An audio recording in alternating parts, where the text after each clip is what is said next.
Hello, hello. I was actually late to stream today. I'm actually late. I need just like another minute or so. So just, just chill out here. Give me a few more seconds.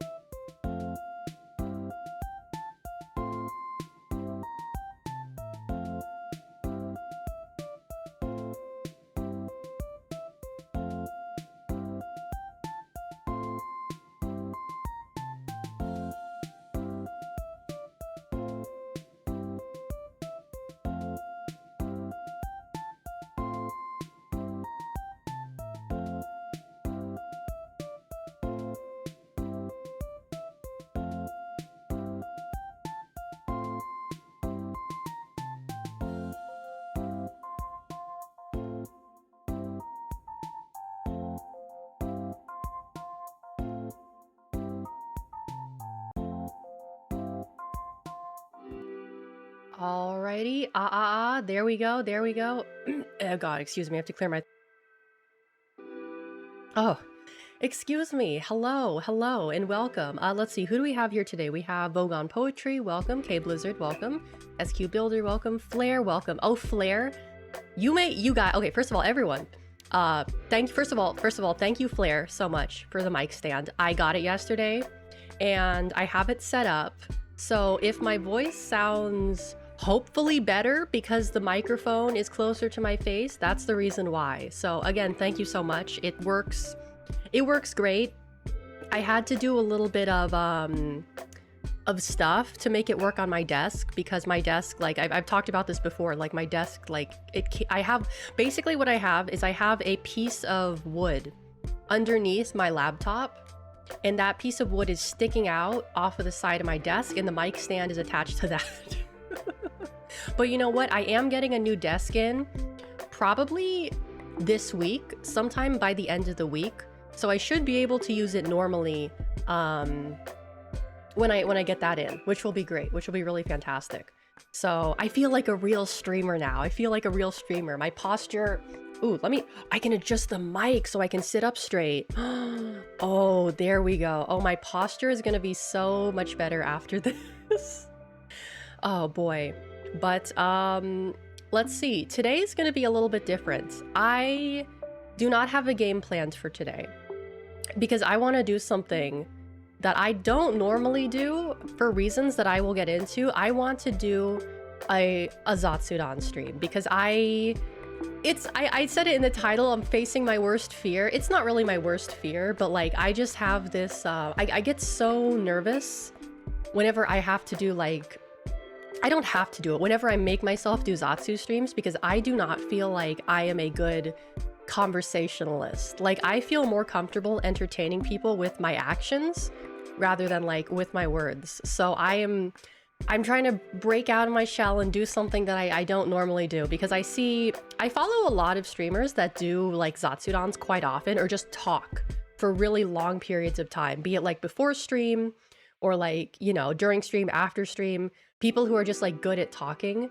And I want to get better at talking. I want to improve my speech and conversational skill. And you know, as they say, the only way to get better at something is by doing it. So that is what I would like to try to do today. I do have a list of things to give me ideas to talk about. Well, first off, today is Halloween. Happy Halloween, everyone.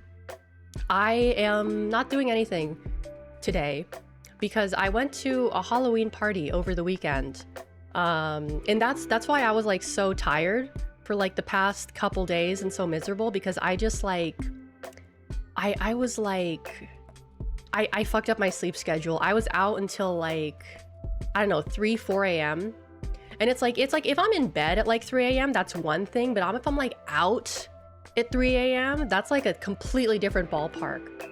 You talk and entertain people pretty good already. Thank you so much. That means a lot. That means a lot. But I was basically I just, you know what, I fucked something up in the Discord. I should probably send an alert. Hold on a sec. Actually, let me hold on a sec.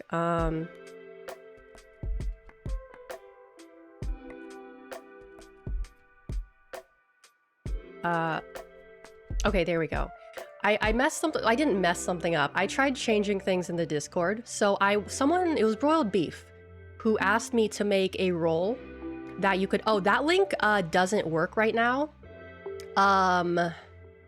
It's not gonna work right now. I need to fix the links. Cause like I'm still working on stuff right now. It'll be fixed within the next like week or so, but I just have some things I need to iron out before I let new people in right now. Cause I just I did some stuff and I need to make sure it works first. So it'll be figured out within the next week. What happens if you have both roles? Good question. Please tell me, because I have no idea. I have no idea. But what I did is I set up a role, like, do you want stream alerts? Yes or no? I finally went in and figured out how to do that, because before I was just adding everyone, which may or may not have been helpful to people. I don't know. But I realized that like I just implemented that like an hour ago, and I don't think a lot of people have had a chance to get their like React role yet. So I just went in and I just added everyone, because that's what I was doing before. I was just adding everyone's stream alerts. Discord alerts are more consistent than Twitch alerts. Okay, I will have a new link figured out by the end of the week. I just need to get some stuff figured out. I just need to have some stuff figured out, because I'm planning on reopening the Discord like by the end of the week. I'm just so busy this week. I just have like so much crap to do. And that's kind of why my stream schedule is like, I don't really have a set schedule this week, because things are kind of like up in the air for me. And I just like, yeah, you get what I'm trying to say. You get what I'm trying to say. But anyway, back to the party. It was like the first party I've been to in like probably since COVID, I think. To put it out there, I'm not a party person.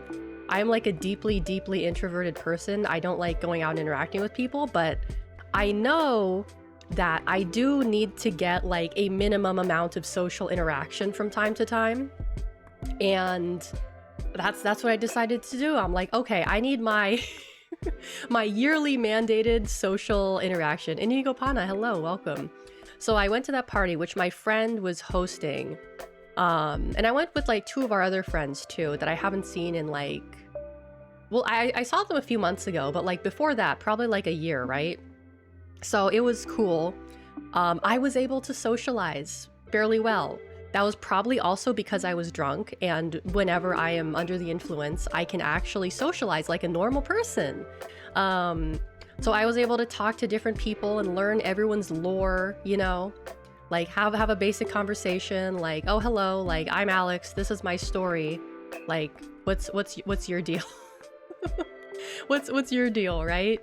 And so I was able to like, you know, go on little side quests and like learn people's lore. I felt like I was in, this is gonna sound so stupid, but I felt like I was in like Skyrim, like I'm talking to someone and I'm choosing like different dialogue options, like, ooh, should I ask about your job? Should I ask about where you live? Should I ask about like, you know, stuff like that? Like, once I thought about it that way, I was like, oh, okay, I understand this now. Like, I get it. Alex talks to flesh tubers. Life is like video game, exactly. I'm lost in the sauce. Yeah, that's an accurate statement, I would say. But I was like, I didn't drink as much as I thought I was going to. I was actually playing it pretty cautiously, because I played a drinking game. They invited me to play a drinking game. It was like beer pong, but like it wasn't. And I lost it. So I basically had to drink like the cup of jungle juice, which, oh, Week, hello, welcome. Which did not like fuck me up as badly as I was expecting it to. I also had a little like canned cocktail as well. But like cause I'm not like, generally speaking, I'm not a fast drinker. Like, you guys saw me when I did that TF2 drinking stream. I do not normally drink like that. That was like shot after shot after shot. Normally I take a sip and I just like, you know, I hang out, I take another sip, I like talk for a little bit, or I just hang out and I just like, you know, you just describe learning about people as learning. I mean, that's what it is, right? That's literally what it is. You're learning someone's lore. That's literally what it is. Am I wrong? Am I wrong? But eventually, like, I I was like hungry, right? And all they had to eat there was like snacks and like candy. And like some people eventually brought like pizzas. And like by the time I got there, it was too late and all like the cheese and stuff was gone. And the only thing they had left was like the Hawaiian. And I do not eat Hawaiian pizza, right? But I was just like so hungry and I was like so drunk that I was like eating the Hawaiian pizza and I was like, it's cold and it's like the best thing I've ever had in my life. So proud of this social seal. Hello, COD. Hello. But that was like, oh, and not only that, it was great because like my friend, he like introduced me to like some of his other friends, and we had like an hour-long conversation about like FromSoft games and like, you know, Dark Souls, Elden Ring, Bloodborne, Armored Core. It was such a wonderful conversation. I felt like we were all so into it. I was like, oh yes, and like how in Dark Souls 3 armor doesn't really matter that much, and they're like, oh yeah, totally. And it was like, it's so nice. Oh, jacket, there we go. It's like, I forgot how nice it is to like, because I don't really talk to people in, like, I don't actually know that many people in real life who play FromSoft games. I think I only know like maybe 1 or 2 people. My main friend who was like, got me into it, and everyone else I know, they're just kind of like casual players. Oh, big suit. Oh, there we go. Excellent. This is my Halloween costume. I'm David Byrne for Halloween. This is not my beautiful house. That's what he says, right? I haven't listened to that song in a while. And then the days go by. Okay, I'm not gonna do a karaoke performance. Forget about it. But thank you for the big suit. Well, that reminds me of back when I was in Norway and it was minus 20 degree. Oh. Wait, you don't eat chocolate, COD? Why don't you? Well, thank you for the protein, but you don't eat chocolate? But I like the pineapple pizza. It was only because I was drunk. It was only because I was drunk. That's the only reason why I liked it. I swear to God, that was the only reason why I liked it. I would not normally eat it. You like it sober? Well, to each their own, to each their own. Ooh, speaking of eggs, you know what I had for breakfast this morning?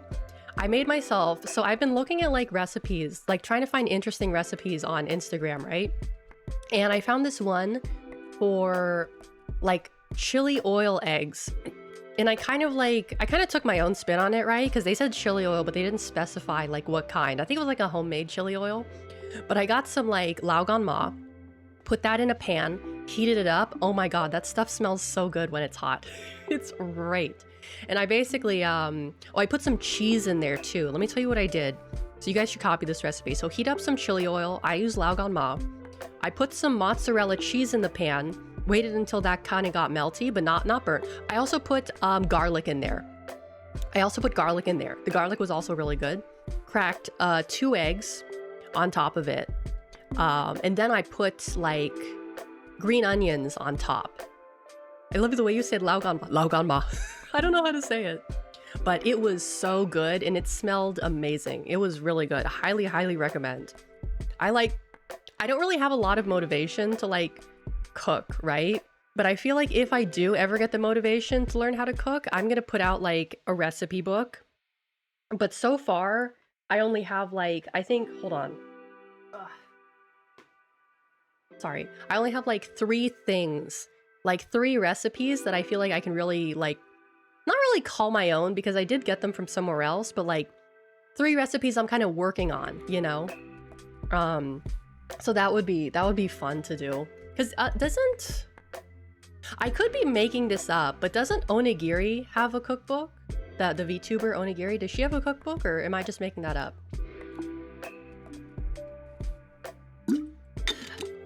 Oh, the recipes. So the first recipe, well, is my chili oil eggs that I've been messing around with.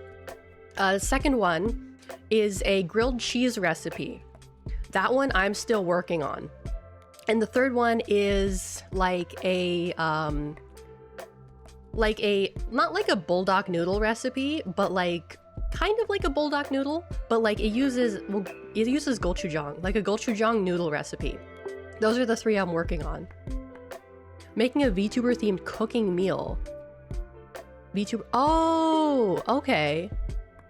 An Azarashi Alex inspired meal. Ooh, I will have to think about that.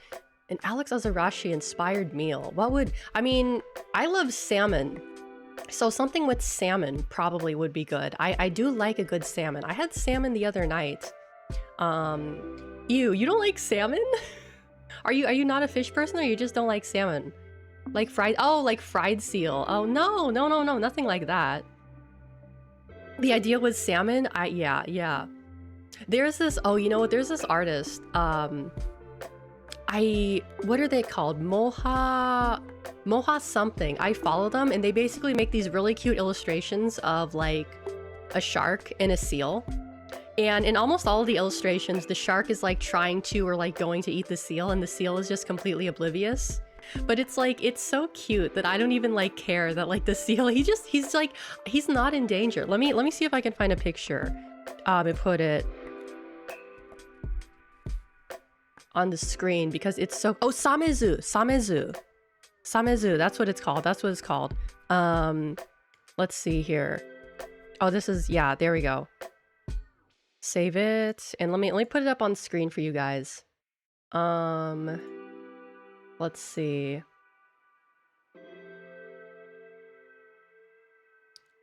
Where did I put it? Okay, give me just a sec here to put it on screen. There it is. This is Samezu. It's like this series of like illustrations with these like sharks, and look at the seal. He's so oblivious. He's so cute. Like it's so adorable. Like I don't even care that like the seal is like, he's so cute. He's just so happy. I love this. I think they have a Twitter account. I follow them on Instagram. I'll have to follow them on Twitter. It's like, it's so cute. He is so content. Yeah. And it reminds me of this one illustration that they did where like the seal is like deep fried. It's like the shark, and he deep fried the seal, and the seal still has the smile on his face, and it's like, oh, it's so cute. He got fried, but he doesn't even care. He's like, oh, this is my friend. We're just hanging out. It's so cute. I love it. Oh, more protein. Excellent. That makes it 4 eggs. I had 2 eggs today, and with these 2 eggs you're putting on my face, that's like 4 eggs. I think that's like the maximum amount of eggs a human is supposed to eat in a day. Otherwise, I'll get, what was it that person said? Goiter? Or like some kind of thyroid disease? Yeah, something like that. Everyone tells me eggs are dangerous, so I guess it must be true. He got fried alive, how cute. You don't understand. Like in any other context, I wouldn't like it, but in this context, it was so cute. Wait, Cod, what happened to your eggs? How did someone steal all your eggs? How does that happen? I feel like eggs are like kind of difficult to steal, but maybe I'm wrong. Maybe eggs are really easy to steal. Unless it was like from the market and like someone just took it out of your basket. Tell me the context. I wanted to talk about like, I was thinking about all the costumes I wore as like a child. And like going back as far as I can remember, I want to try to list. Someone cooked all 10 of the eggs. That's a lot. Someone cooked, oh, so someone in your household that just decided to make 10 eggs. Wow, what do you even do with 10 eggs? You can make deviled eggs. You could make a giant ass omelet. What else? You know what? You could probably make a cake with 10 eggs, like a big ass cake. Or you know what? Ice cream too. Ice cream sometimes requires eggs. Because I have like an ice cream maker. I haven't used it in a long time. But a lot of the recipes, like they have like premium ice cream recipes, right? And a lot of the premium recipes require like 5 or 6 eggs. And it's like, it's ice cream. Why does it need so many eggs? It's crazy. But they're expensive, high quality eggs. Oh man, that's like the worst, when like all the nice eggs are used and you just have the crappy eggs left. Yeah, that sucks. I think, at least what I like to do, I'll take the fancy eggs. The nice eggs I will cook for myself as like, you know, sunny side up, right? But the cheaper eggs, mix that in something, put that in a fried rice, put that in a cake, put that in like, you know, something. What's my favorite ice cream flavor? I would say chocolate chip. I did go through a period a few years ago where I would only eat vanilla ice cream. And I have no idea why, because before that, I never ate vanilla ice cream. I did not like vanilla ice cream at all. And then for some reason, like, you know, one day I just woke up and I was like, oh, I want vanilla ice cream now. It was very strange. I have no idea why. But chocolate or chocolate chip? I mean, generally speaking, chocolate, but if the chocolate has like chunks in it, like brownie chunks or chocolate chips, whoo mama. We got ourselves a party. I will eat mint chip from time to time. I like a mint chip. But like, I don't know, like now I don't really have that craving for vanilla ice cream right now. Like standalone vanilla ice cream? Yeah, just like plain vanilla. I don't know why, I just went through like a vanilla ice cream phase. Woo mama. Ooh, like on cold coffee? Oh, that sounds so good. You know, what's that called? An affogato? I have only had one of those, I think once in my life. I should really like try another one at some point because like those are so good. Those are really delicious. But like, it's hard for me to like really like find the right time to have one of those because for me, it's like coffee's in the morning, but ice cream is an afternoon food. So like, when do I have it? Because like, I'm the kind of person where I don't like to have sweets before I eat. Oh, Rum, thank you so much for the follow. Thank you. Avocado, no, it's like am I thinking of the right thing? I don't know. If Dolly were here, she'd be able to tell me. Affogato, yeah. Affogato al caffè is an Italian coffee-based dessert. Yes, this is it. Because I know like espresso is also for dessert, but like I can't have coffee in the evening. I can't do it. Like that is just like, can't have coffee in the evening. Otherwise I'll never be able to go to sleep. But oh, I was going to talk about the costumes that I can remember that I wore in my life. She might be asleep. Is she still awake? Well, it's fine. I just Googled it. But the earliest one I can remember is Tigger from Winnie the Pooh. I dressed up as Tigger when I was really little. And there was also Tinkerbell. I went through like a Tinkerbell phase like twice in my life. Once when I was like really little and once when I was like maybe like 12. I don't know why. She ran out of melatonin gummies. Oh no, rip. But I had a Tinkerbell phase, which I feel like is such like a white woman thing to do. I feel like having a Tinkerbell phase is like such a classic like white woman thing.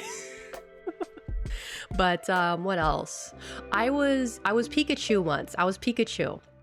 And then I think this is gonna sound weird, but I was Bob the Builder too. I like dressed up as Bob the Builder as a kid. Like I really wanted to be Bob the Builder one Halloween. And I had to like fight with my parents to let me be Bob the Builder because they were like, "Are you sure you want to be Bob the Builder?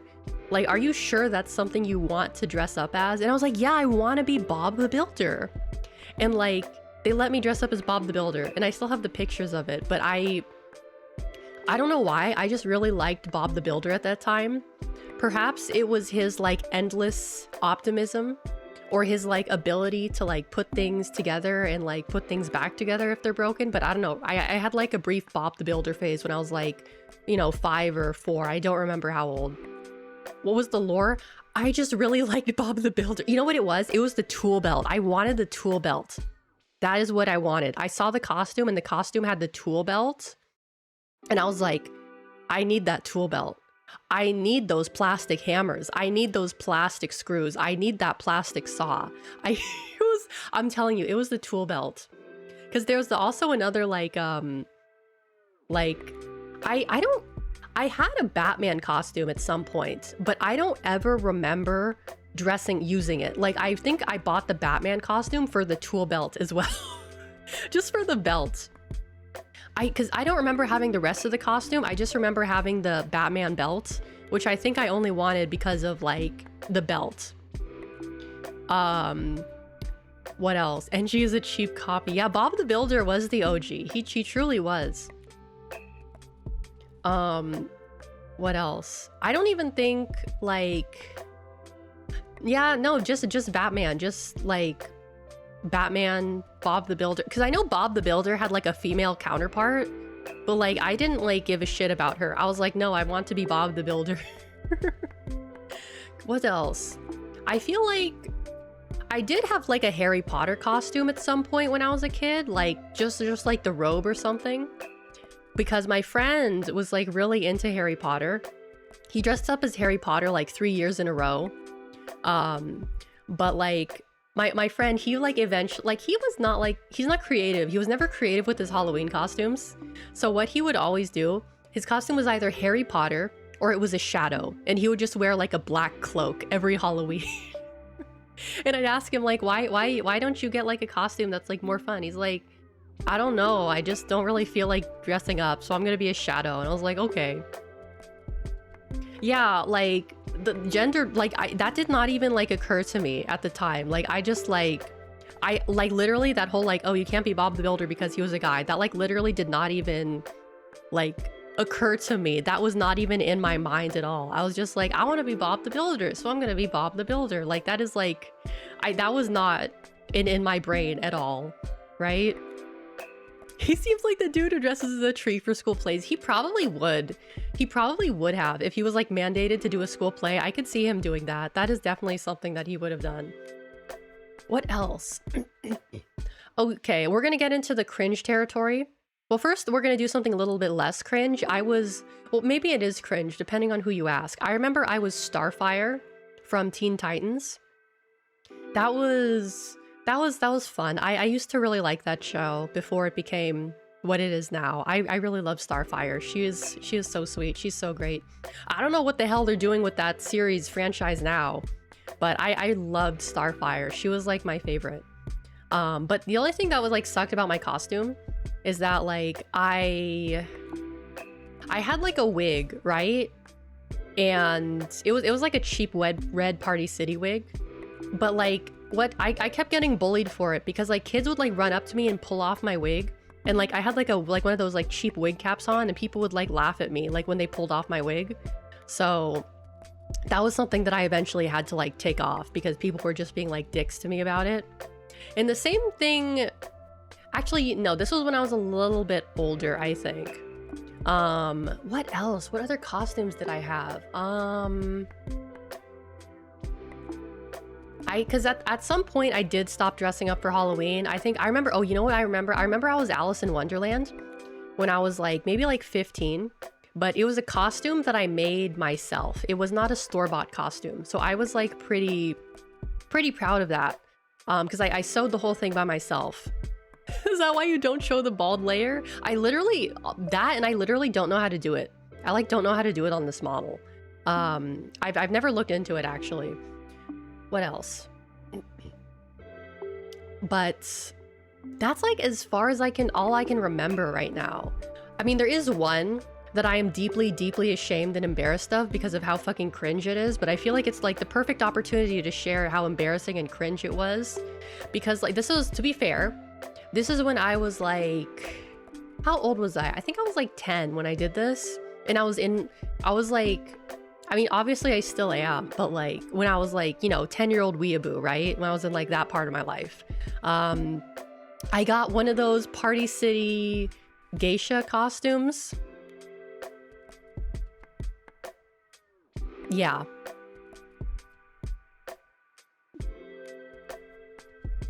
Yeah. So, you know, that was pretty cringe. That's probably the most cringe thing that I've ever done in my life. And, you know, I was like 10 years old. And, oh, you mean that I can do that because I have an iPhone now. Yeah. I mean, it was always there. I just couldn't do it because I didn't have an iPhone.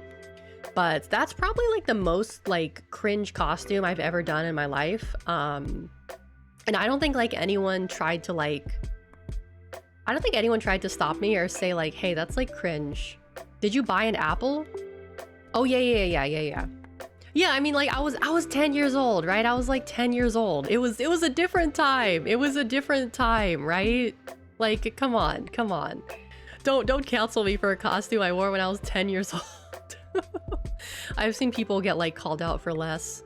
What else? That's like, yeah, that's literally all I can remember for my costumes. I'll probably remember more as I like keep talking, but I generally like, yeah, I think I stopped dressing up around like when I was 14 or 15 because I was trick-or-treating and some lady told me like, oh, you're too old to be trick-or-treating. And I was like, oh, and I was sad. And then I went home and then I never trick-or-treated ever again. So that was when I stopped enjoying Halloween, when my life became miserable by people who can't mind their own fucking business.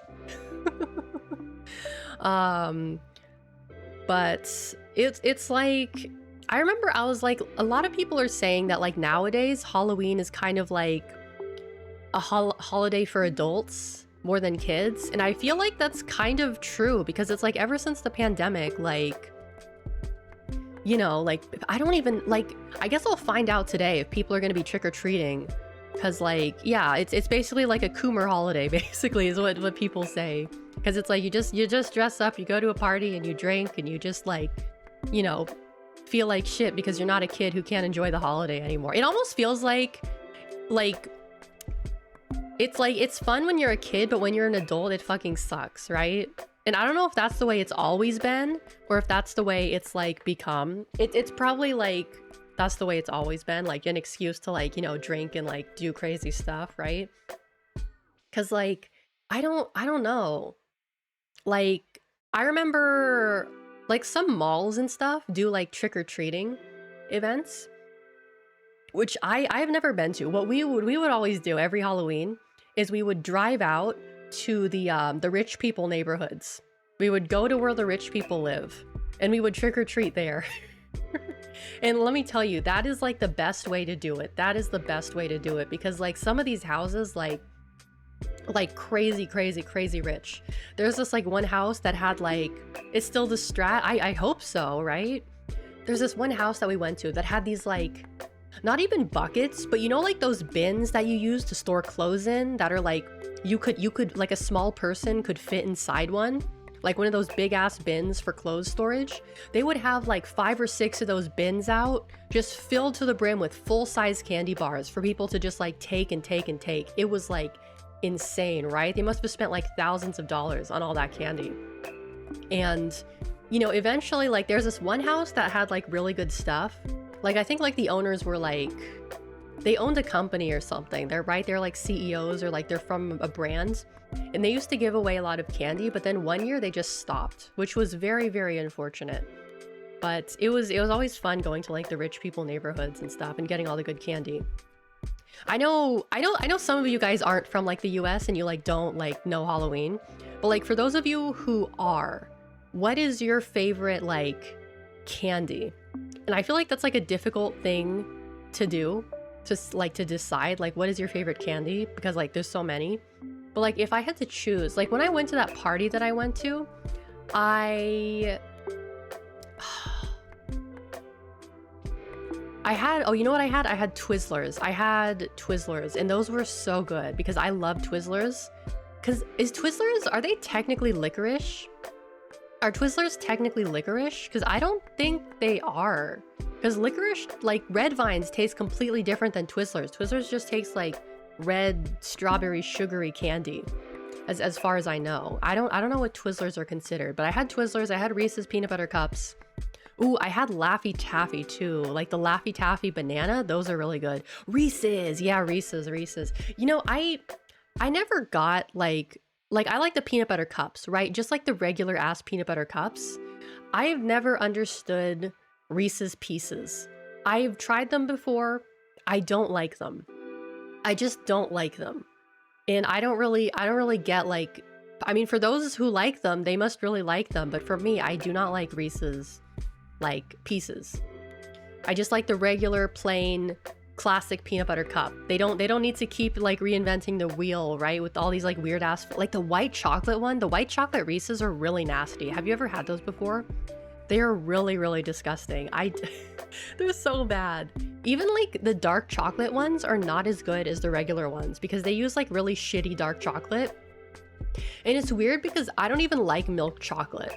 But whenever I have like a Reese's peanut butter cup, I really enjoy it for some reason. Oh, Blaze Xavier, thank you so much for the follow. Thank you, welcome in. 100 grand. What is 100 grand? What are those? I know. Oh, you know what else is actually pretty good? So, Hershey's. Hershey's has like a cookies. I think it's cookies and cream. It's like white chocolate with like the it's like the white color, like white chocolate, but it has like the little pieces inside of it. That one is actually pretty good. It is, dare I say, based, that candy. I don't have it very often. I haven't had it in years, but the last time I had it, it was pretty good. What else? Like I said, like the Laffy Taffy banana is pretty good, pretty goated, I think. Because the other flavors of Laffy Taffy, I don't feel like are as good as the Laffy Taffy banana, right? Do they just sell the Laffy Taffy banana by itself? Hold on. Maybe the candy store was, like one of those expensive They do! They sell a bucket full of Laffy Taffy banana. Ooh, 145 pieces. Ooh, it's only like $20. Oh, but $10 delivery. Excuse me? It's milk chocolate, caramel, and crisp. Oh, it's the crisp rice. Yeah, the crisp rice is so good. Like, I don't know what it is. It's just like having that little crunchy crunch in there. It's really gives it a nice mouthfeel. Oh, more eggs. Excellent. Oh, you know what actually is like one of my favorite candies, unironically? Gummy eggs.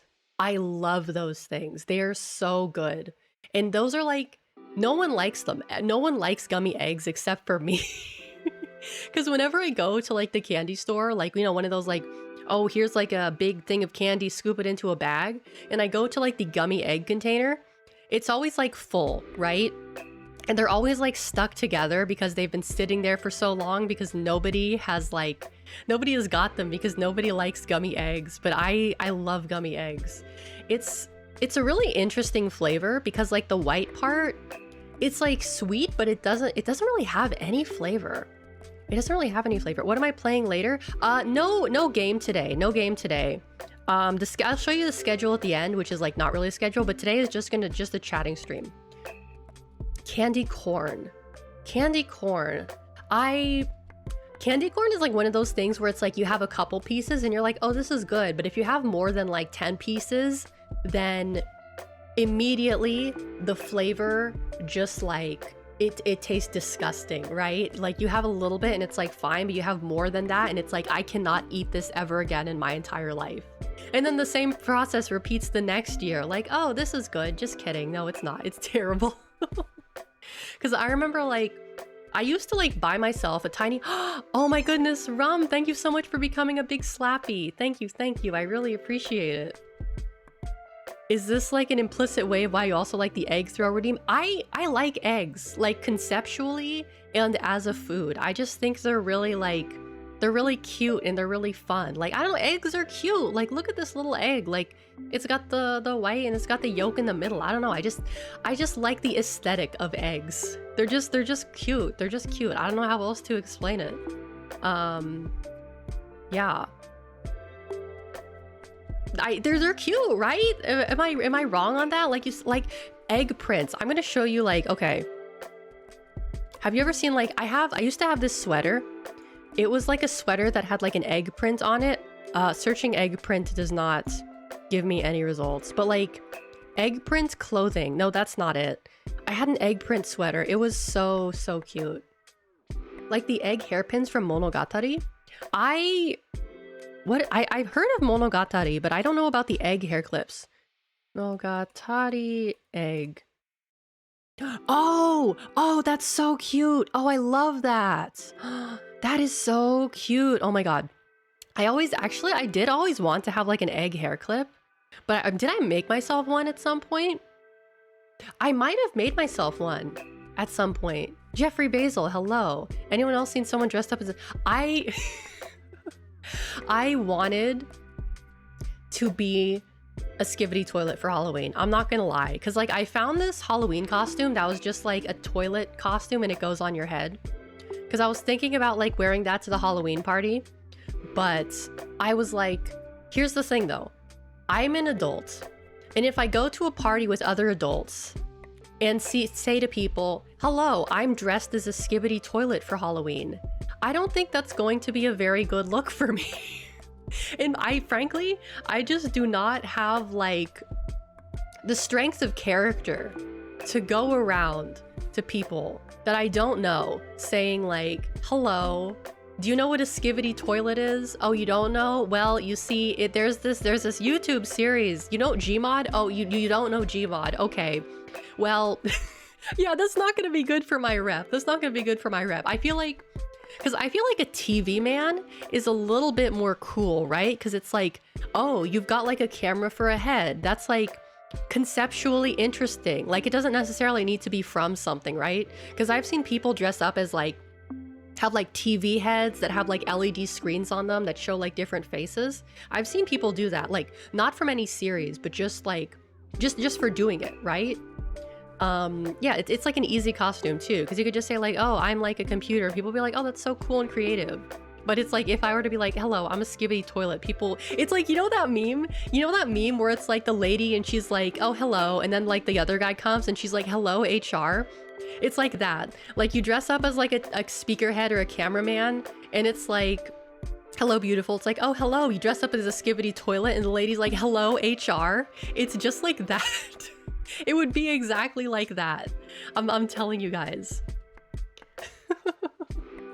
Big TV man costume. Yeah, because like the TV man like is kind of like objectively cool. Like it takes a lot to put together. Whereas I feel like with the skibbity toilet, like, what do you do for your body? Do you just like wear all black?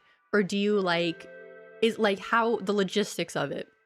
Yeah, people dress up as toilets for Halloween. Like, I've seen toilet costumes for Halloween. Like, I posted the picture on my Twitter of like the Party City toilet hat costume. Let me see if I can find it. Let me see if I can find it. I could actually, I might have it still saved on my computer. Let me check. Do I still have it saved?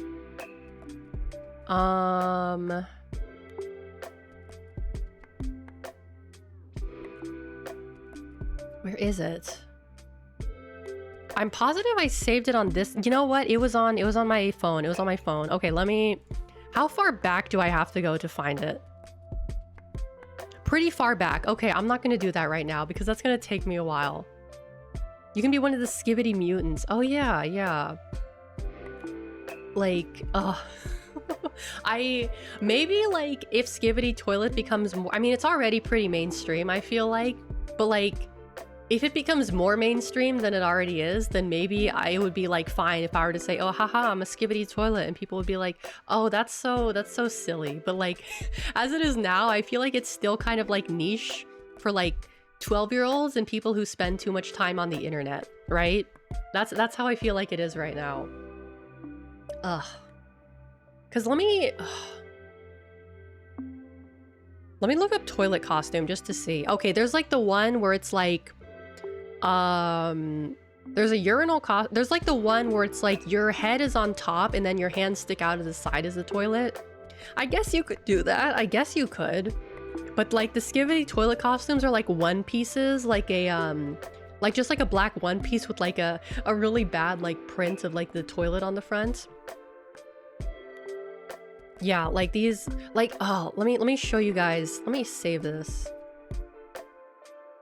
Yeah, I can show you guys the image. This is the costume I was thinking of. Oh, okay, hold on. This one right here. This is like what I was thinking of for like a potential skibbity toilet costume, right? Like, it's not perfect, but it's like, it's the most skibbity out of all of the toilet costumes. I feel like that's such a weird thing to say. It's the most skibbity. How long until skibbity becomes like a commonly used word to mean like something? Are we gonna take, hold on. Wait, urban, this Urban Dictionary. If it's like something bad, I'm not gonna say what it means. I just want to see if like skibbity is in here. Skibbity is a word used to start a convo. Oh my goodness, Jeffrey Basil, thank you so much for the follow. Thank you. To start a convo, specifically a convo filled with brain rot. Yeah, that's accurate. That's accurate. Let's see here. The cringiest fucking cartoon that is popular with those under 10. It makes me feel old. The work of fucking Satan. Okay, people, I think you need to calm down with the skibbity toilet hate. Like, it is not like... It's not that deep, guys. It's not that deep. Me and the boys showing up to the parties, the camera speakers. That would be really cool, though. That would be a really cool costume idea, especially like as a group costume. But like, what would you tell people like when they ask you what you're dressed up as? Because I feel like you can't just say like, oh, it would be like the same as telling someone you're a Skibidi Toilet. Like, oh, I'm the TV head, cameraman, speaker guy from Skibidi Toilet. People would be like, what? Are you on crack? Are you on crack cocaine? Is that what you're on? People would say that to you. You'd have to like come up with some kind of like creative, like some kind of creative name for it that is not like saying what it is. You get what I'm saying? Like for example, like if you dress up as like, let's say you're like cosplaying as like a character, right? And someone like, let's say you're cosplaying as a character that looks like a witch, but they're not a witch. They just look that way. And someone's like, oh, are you dressed as a witch? And you have to say yes. Because otherwise you have to explain to them like what you're dressed up as. And like, no normie wants to hear that like spiel of like, actually, I am dressed up as a Princess Nephilim from the anime, a Super Soldier Avenger Isekai. Thank you very much, right? You know, you don't want to be that person. You don't want to be that guy, right? Like that's like, that's like something that I used to do when I was like, well, I don't want to say like younger because that makes me sound old, but like I did like cosplay for like a few years when I had like some disposable income, and it was like kind of fun for a while, but like it's so expensive. It's like so expensive. It's crazy. And it's like even like the cheap shitty costumes that suck ass and are made of like the worst material on the planet and that come from like, you know, China, like even though they're expensive, the quality is still fucking terrible. Like it's crazy. Dressed up as Slenderman a few years ago and people thought I was just another dude in a skin suit. Dude in a skin suit, that was like a popular costume for a while. Just like getting one of the, what do they call those? The Zentai suits? Just like when those suits like kind of like got popular over here and that's what everyone was like, oh yeah, I'm dressed up as like a guy in a suit. And it's like, okay, and like no reason, I just wanted to dress up in a suit. Not this kind of suit, but like the skin suits. That's what people used to do. I don't know, I guess people still do that, right? I remember, I'm kind of sad that I didn't get to do it, but like a stream idea I had was to do like a like rating of like the most ridiculous, like just showing you guys the most ridiculous and silly like sexy Halloween costumes from my favorite website that sources the ridiculous Halloween costumes, yandy.com. But I realized that is a stream that would potentially involve a lot of boobs and a lot of butts. So I don't really want to make that kind of content, and I don't really want people to come to me for that kind of content. So I decided like, maybe not. Someone else could do it, but not me. But it's there if you guys want to see some like really silly costumes. Warning, it is not entirely safe for work. Yandy.com Halloween costumes, or you could just Google sexy corn costume, because that's like that's one of their famous ones, the sexy corn. That was like, oh, that was a classic. Oh, and they also had like sexy Minion, sexy SpongeBob, like that meme of like there being like a billion different like a sexy Halloween costume variant of every like creature, franchise, person, etc. That is where the costumes come from. I swear to God, they all come from this one website. Just like, oh, sexy Amelia Earhart. You got it. Sexy, you know what? Next year, they'll probably have a sexy Skibidi Toilet costume. I'll bet you $10 next year. I'm gonna look on that website and I'm gonna see like sexy, like Skibidi Toilet, like camera lady or whatever. That whole sentence consisted of back-to-back mental flashbang. I mean, I could come up with more. Let's see. Sexy. Oh, you know what they have? They have a lot of like sexy knockoff Pokemon. Like it looks like the Pokemon, but it's like legally distinct electric rats. Like those kinds of things, right? Those are always good. Yeah, sexy TV woman. That's, yeah. But hers is like really, she just wears a coat. She's like pretty well covered up. Like, I think she's only wearing like a coat and like leggings. So it's like, you'd really have to like start peeling off the layers if you want to make that sexy. You know what that is? A sexy TV woman? This is probably gonna be the worst thing I've ever said in my entire life. But that's like something a middle school teacher would wear to seduce her male students. That's like the only purpose I can see for that costume existing. That is the only reason why anyone would make or wear that costume. I said what I said. I said what I said. It's there for someone. It's there for someone, or it will be eventually. But that is the only possible reason I can see for that costume existing. And you know what? Damn, like, girl, get your shit together. Someone's projecting. Ew, no, you know I like old men. You know I like old guys. The over the age of 30 is in demand here. We stand an old man. You know what I actually wanted to do? I was thinking for this stream, I wanted to I was thinking of doing like a husband tier list of all my husbands, but I feel like it's too soon for that. It's too soon for that because my anniversary, my 1 year anniversary of being a VTuber is coming up November 19th. So I'm trying to think of like crazy and fun stuff I could do for that. So maybe I should like save that for then, because I think that would be a fun way to like flashbang people, right? Because I would like to reach, because that's not gonna happen. That's not realistic. Okay. Because I would like to reach like, I'm trying to get 400 followers before like the end of the month, which that's not gonna happen because it is the end of the month. But if like, I'll probably have 400 by then. So I think that would be a good way to like flashbang people and like filter people out, you know? Skivity toilet Kahoot? How would that even work? How would that even work? Let me... I haven't played Kahoot in a long time. How does that like... Oh, okay, I remember Kahoot. It will simply make 19 alts. Thank you, but no, it's okay. You don't need to do that. I don't think it'll let you do that either. I don't think it'll let you do that. So don't do that.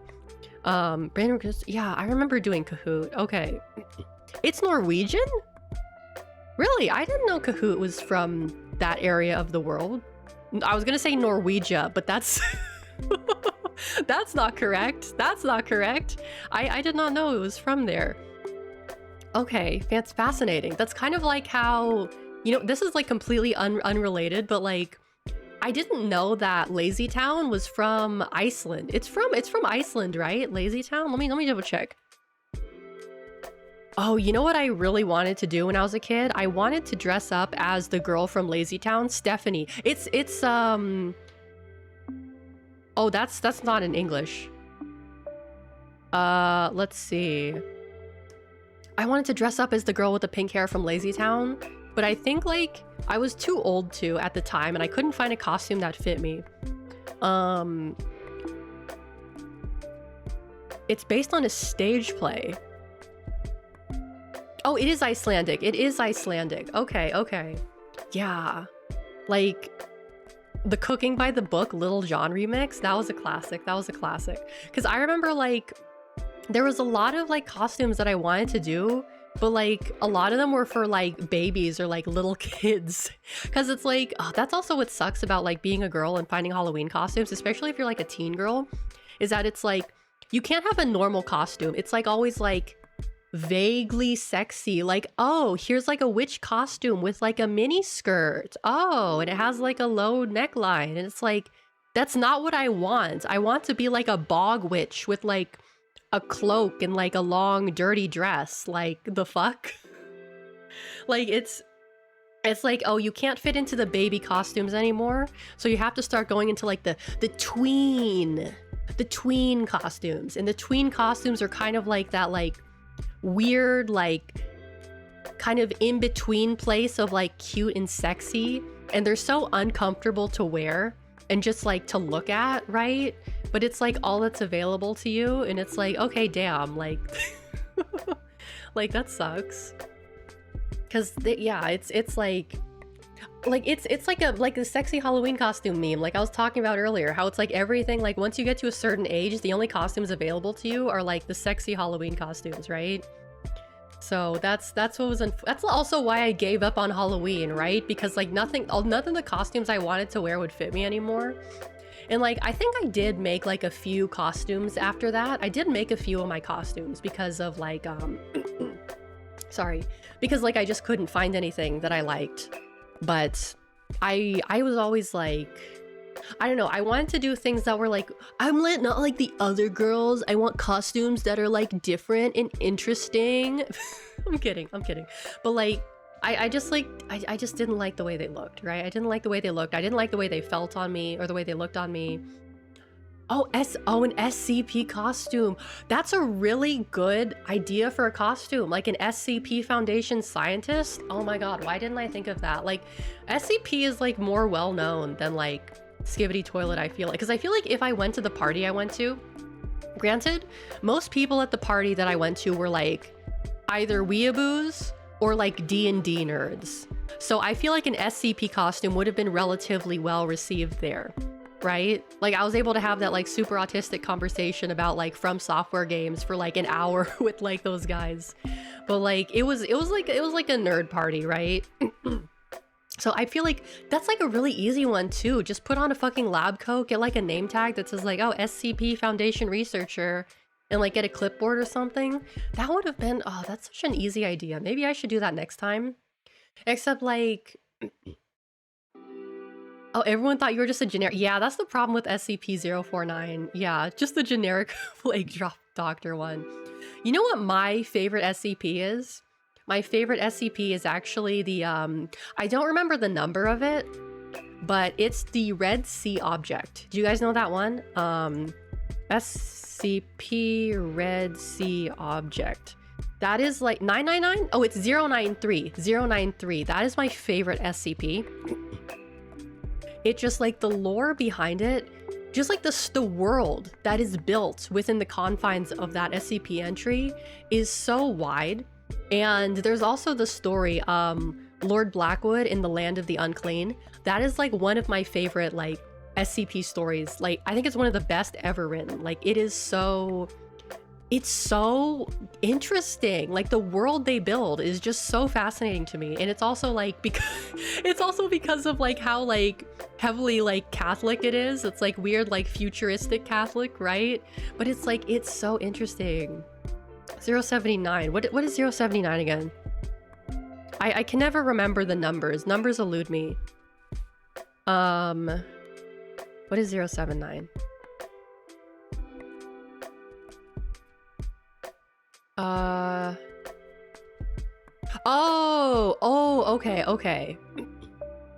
Okay, yeah. I'm looking at the article right now. Okay, old AI. Yeah.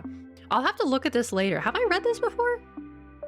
I don't remember if I've read this before. I remember I went through a phase like when I was younger where I tried to read all of the SCP entries on the SCP Foundation wiki.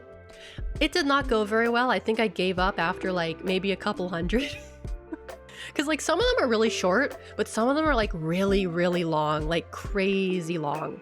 And I just like kind of like, man, there's just too much. And like most of them are bad. Like I'm not gonna lie, most of them are bad. Like they're just not very well written. They kind of suck. Like the ones that are good are like really good, but the ones that are bad are just kind of like, they're just really bad. They're like not very good. But that was one of the games that was on my wish list, SCP Secret Files. Because that one, I've seen a few streamers play it and it looked interesting. Because it was like different like stories, I guess, within the SCP universe, which I thought was pretty cool. There's also a game that is in development that is based off of the SCP-093. It's called Strange Shadow. You can see it on Steam, but it has like the same like giant creatures that exist in that like universe. It's like, you know, in development right now, but like conceptually, I'm all for it because like I love that world that they built and I want to know more about that world, right? It's just like, it's so fascinating to me. Tempting to recreate it on a ChatGPT. You know, that's something I was like trying to figure out because I used to use ChatGPT. I used to use ChatGPT like actually no, I still technically, I used to. Well, what I'm trying to say is that I was using ChatGPT up until a certain point a little while ago to write my cover letters for me. And I was able to do it without paying. But now I can't remember. I try to go to the website that I used to use and it's like, oh yeah, you have to pay now. So I don't know if that's something that they recently like like did, or if like the website I was using, like I just can't remember what it is. It's still free? Really? What website? I mean, you won't be able to post a link in chat. I'll have to, because I swear to God, like I would look Google ChatGPT and be like, oh, here's our service, here's how much it costs. And I'm like, no, it's free. Like, what are you talking about? Let me look right now. 3.5? Oh, 4.0 is paywalled. Okay. Got it. Oh, wait, no, here it is. Oh, this is it. Okay. Oh, because see, I was like chat.openai.com. That was the one I was looking at. Because the other one I think I was using was like chatgptfree.ai. I think that was the one that I was using. Okay. Got it. I don't think I need 4.0. I don't think I need that. Yeah. I don't think I'm gonna need this, but yes, I found it now. Okay, we're all good. Because I surprisingly, I haven't used it for school yet. Anyway, we'll see. But because like it's so good for writing cover letters. Like I have to like, you know, tweak it a bit so it's not so like, you know, obvious. But I fucking hate writing cover letters.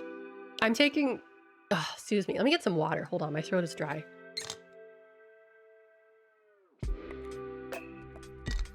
It really is. I like, honestly, there's no point in even writing like a cover letter anymore, because from what I've heard, from what I understand, a lot of companies are using AI to read and evaluate like people's resumes and cover letters. So it's like, if they're cheating, why not, like, why can't I cheat too? Right? Like, why can they cheat but I can't? Like, fuck that, you know? Like, I'm gonna have fucking AI write my resume, cover letter, whatever. Like, yes, the system scan for keywords and phrases, yeah. Because like, here's what I think. Like, if you're using like a system to to scan a resume, that's one thing. But I think a cover letter should be read by a human.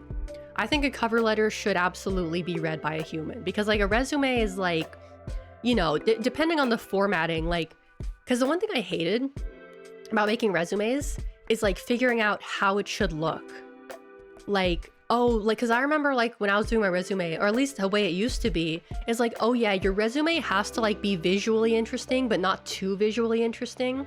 It has to stand out, but it can't stand out too much.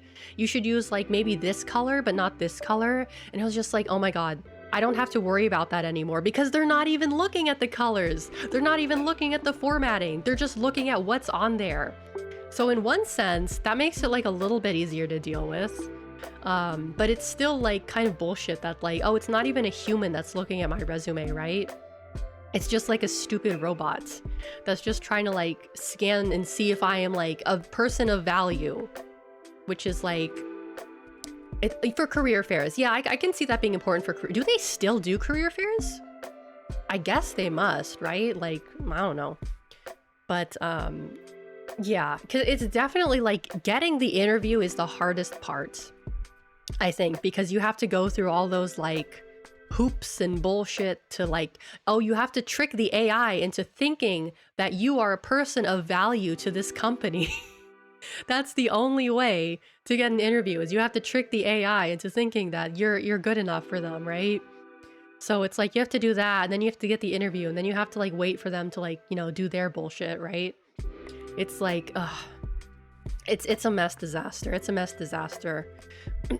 Because I remember like, I don't know if it's like everyone that's using AI for resumes or just like big companies. I would imagine it's mostly like big companies. Like, I don't think at my job, I don't think they did that at my job, because it's just like a pretty small operation. I don't think so, but like, yeah, it's tough out there. Especially like, there's this idea that people have. I'm gonna go on a tangent right now. I'm gonna go on a tangent, so excuse me while I tangent. But like, there's this idea that people have, I guess like, I don't know, I feel like it's starting to go away maybe. But a lot of people still have this idea that like, oh yeah, like the one path to success, you get a degree in STEM, you get a job at like, you know, Google or a big tech company, and you're set. But it is like, it is not that simple, right? Like I know people who work in like tech, and it is like, first of all, there's like mass layoffs that happened like last year, the year before, or there's still mass layoffs going off at a lot of companies. There's that. Not only that, but it's like, it's so competitive. It's incredibly competitive. Yeah, it's never simple. It is so incredibly competitive because it's like, you're not the only one who had that idea, right? You're not the only one who said like, oh, I'll get a STEM degree so I can get a good job at a big company. Everyone has that idea, right? Everyone, that's what everyone who is in that like, you know, group wants. And it's like, you have to compete with all those other people who are just as intelligent and just as qualified as you. And especially like once you know, go back to what I was saying with like the whole, oh, the AI resumes and the AI like is reading your like cover letter, like it's so competitive. Yeah, with internships too, like it's so competitive. Like I know like some of my coworkers like who previously they were in tech, like previously they were making good money, but they lost their jobs because they got laid off, and now they're like, you know, doing this, which obviously the job that I'm doing doesn't pay as well as like what they were doing before, because it's like completely different thing. And it's just like, it is not like easy. It is not simple. You know, it's tough out there. I feel like it's probably, oh, posture check. Thank you. I feel like it's probably harder to get a job like in like tech or in STEM than it is to get a job at like, almost dare I say anywhere else. Like, obviously there's some jobs that are going to be like harder to get than others, but it's like, it's not like as easy as people think it is, you know? Like, there's this is a little bit of a silly story because I don't actually know this person. I know this person from a friend. So one of my friends, he has like a friend, especially like when you get into really specific disciplines, right? My friend, this is like I know a guy who knows a guy kind of story, but maybe it's true, maybe it's not. I'll tell it to you anyway. So my friend's friend got a degree in like, oh, what was it? I think it was in something extremely specific, like airplane engineering or something like that. And he wanted to do like, you know, like build and design like airplanes for like I think aerospace, yeah, aerospace for like the government, you know, design warplanes, that kind of thing. But he could not get a job because like all the people, there were no openings, right? There are no openings because all the people who are already doing that, they're not getting to leave those positions until they die, right? Because they are making such good money doing that. Like they're not going to, like those positions are not open, they're not available. And like, while in theory, like something like that can get you like a really good job, like it's probably not going to get you like the specific like job you want. I know a lot of people, like from what I heard and like the people I've met, like who work with like planes and who work with like you know, like not engineering, sorry, like who work with like aeronautics, is that the term? Like they come from the military, they do their like, you know, they go through basic, they do their mechanics, like airplane mechanics, and then they get a job like, you know, in the industry there. The defense industry is super competitive. Yeah, he was like a Lockheed Martin kind of guy. So it's not like, I don't know, like I feel like there's like a culture sometimes of like shitting on people who choose not to get like STEM degrees, like, oh, why would you go into humanities? You're never gonna get a job like that. But it's like, I see these people with like STEM degrees out here, and it's like they're not getting jobs either. Like it is not like can it potentially get you a very good job? Yeah, and not only that, but like coding camps are also a thing. And like you could have a humanities degree and still get a job as like a programmer, as like, you know, someone like that, because you went through a coding camp, right? I've seen that happen before. It's like totally possible. Yeah, exactly. The classic Lamau liberal arts degree. Exactly. Because like, it's like the idea that like a degree, like a specific degree equals like a good job, I feel like is not necessarily like true anymore.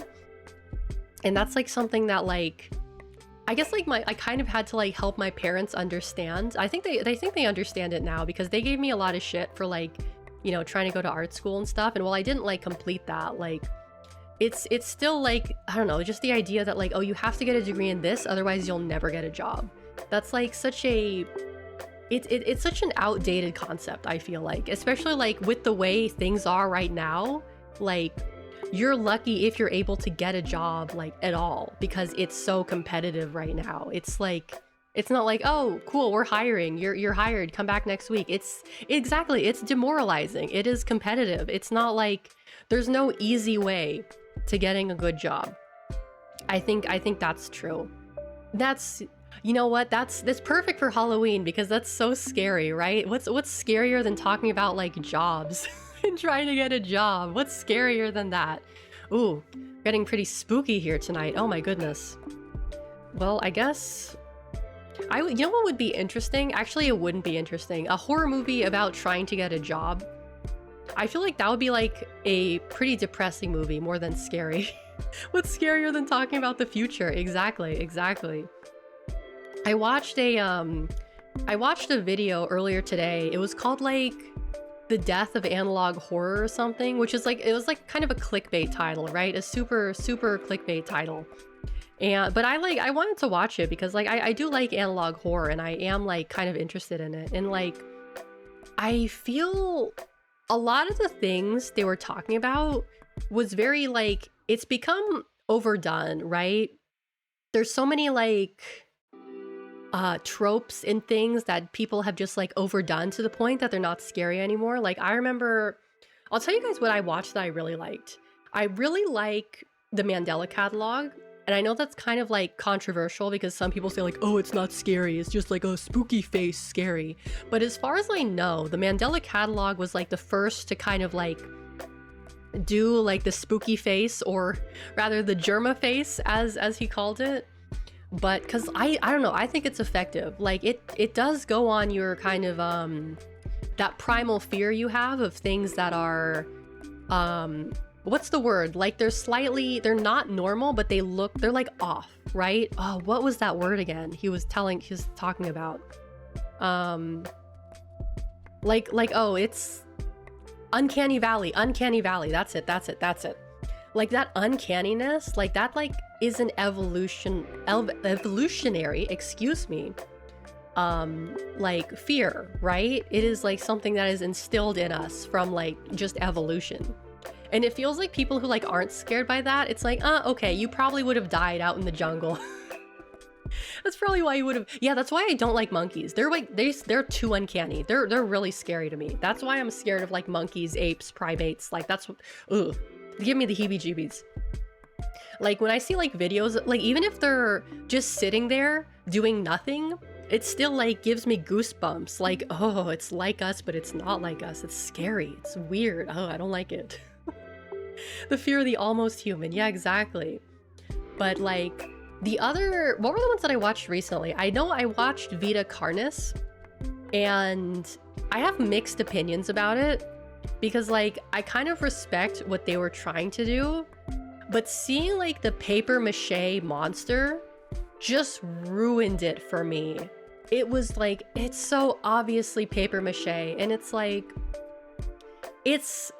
listen, like you could have like they could have put a little bit more effort into it. Like they could have put some glycerin on that thing to make it look more like greasy and slimy. They could have like made the eyes a little bit more detailed and shine. It was so obviously paper mache, and I was kind of like, ugh. It's like a school project, right? It just like ruined it for me. But like everything else about it, I did like. Just the fucking paper mache monster was so, it would have been better without it. It would have been better without the paper mache monster. I saw, I never watched the Walton Files because to me, what was the paper mache monster? If you look up, I mean, maybe it's a spoiler, but if you look up Vita Carnis monster, yeah, Vita Carnis monster, it's like this really obvious, okay, it's not coming up. You might have to see a video of it, but it's like this really, there we go. It's like obviously paper mache. You'd have to watch the video. Also, hello, welcome. Which I didn't like about it. Like everyone's making art of it that looks really scary and gross, but it does not look like that at all. It does not look like that at all. Oh, the mail is here. Hold on, I think I have to get the mail. I'll be right back.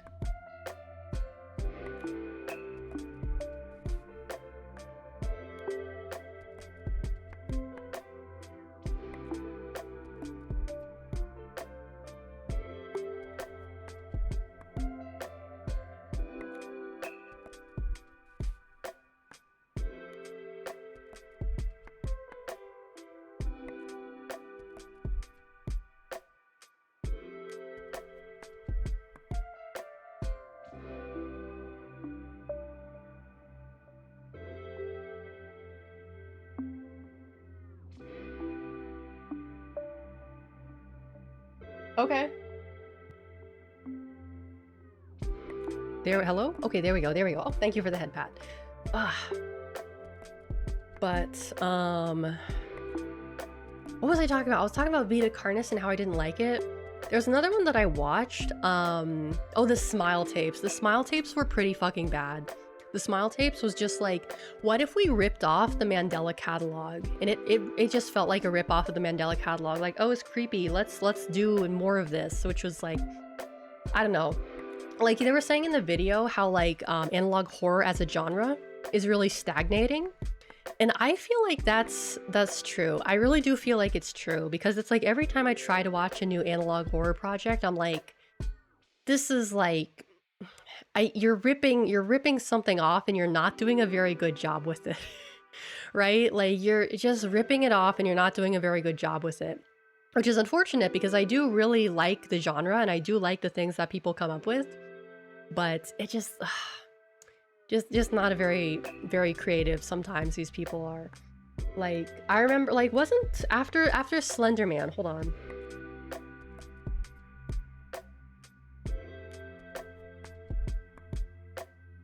Like I know there was Marble Hornets, but wasn't there another like Slender Man ripoff or something? Or am I thinking of something else?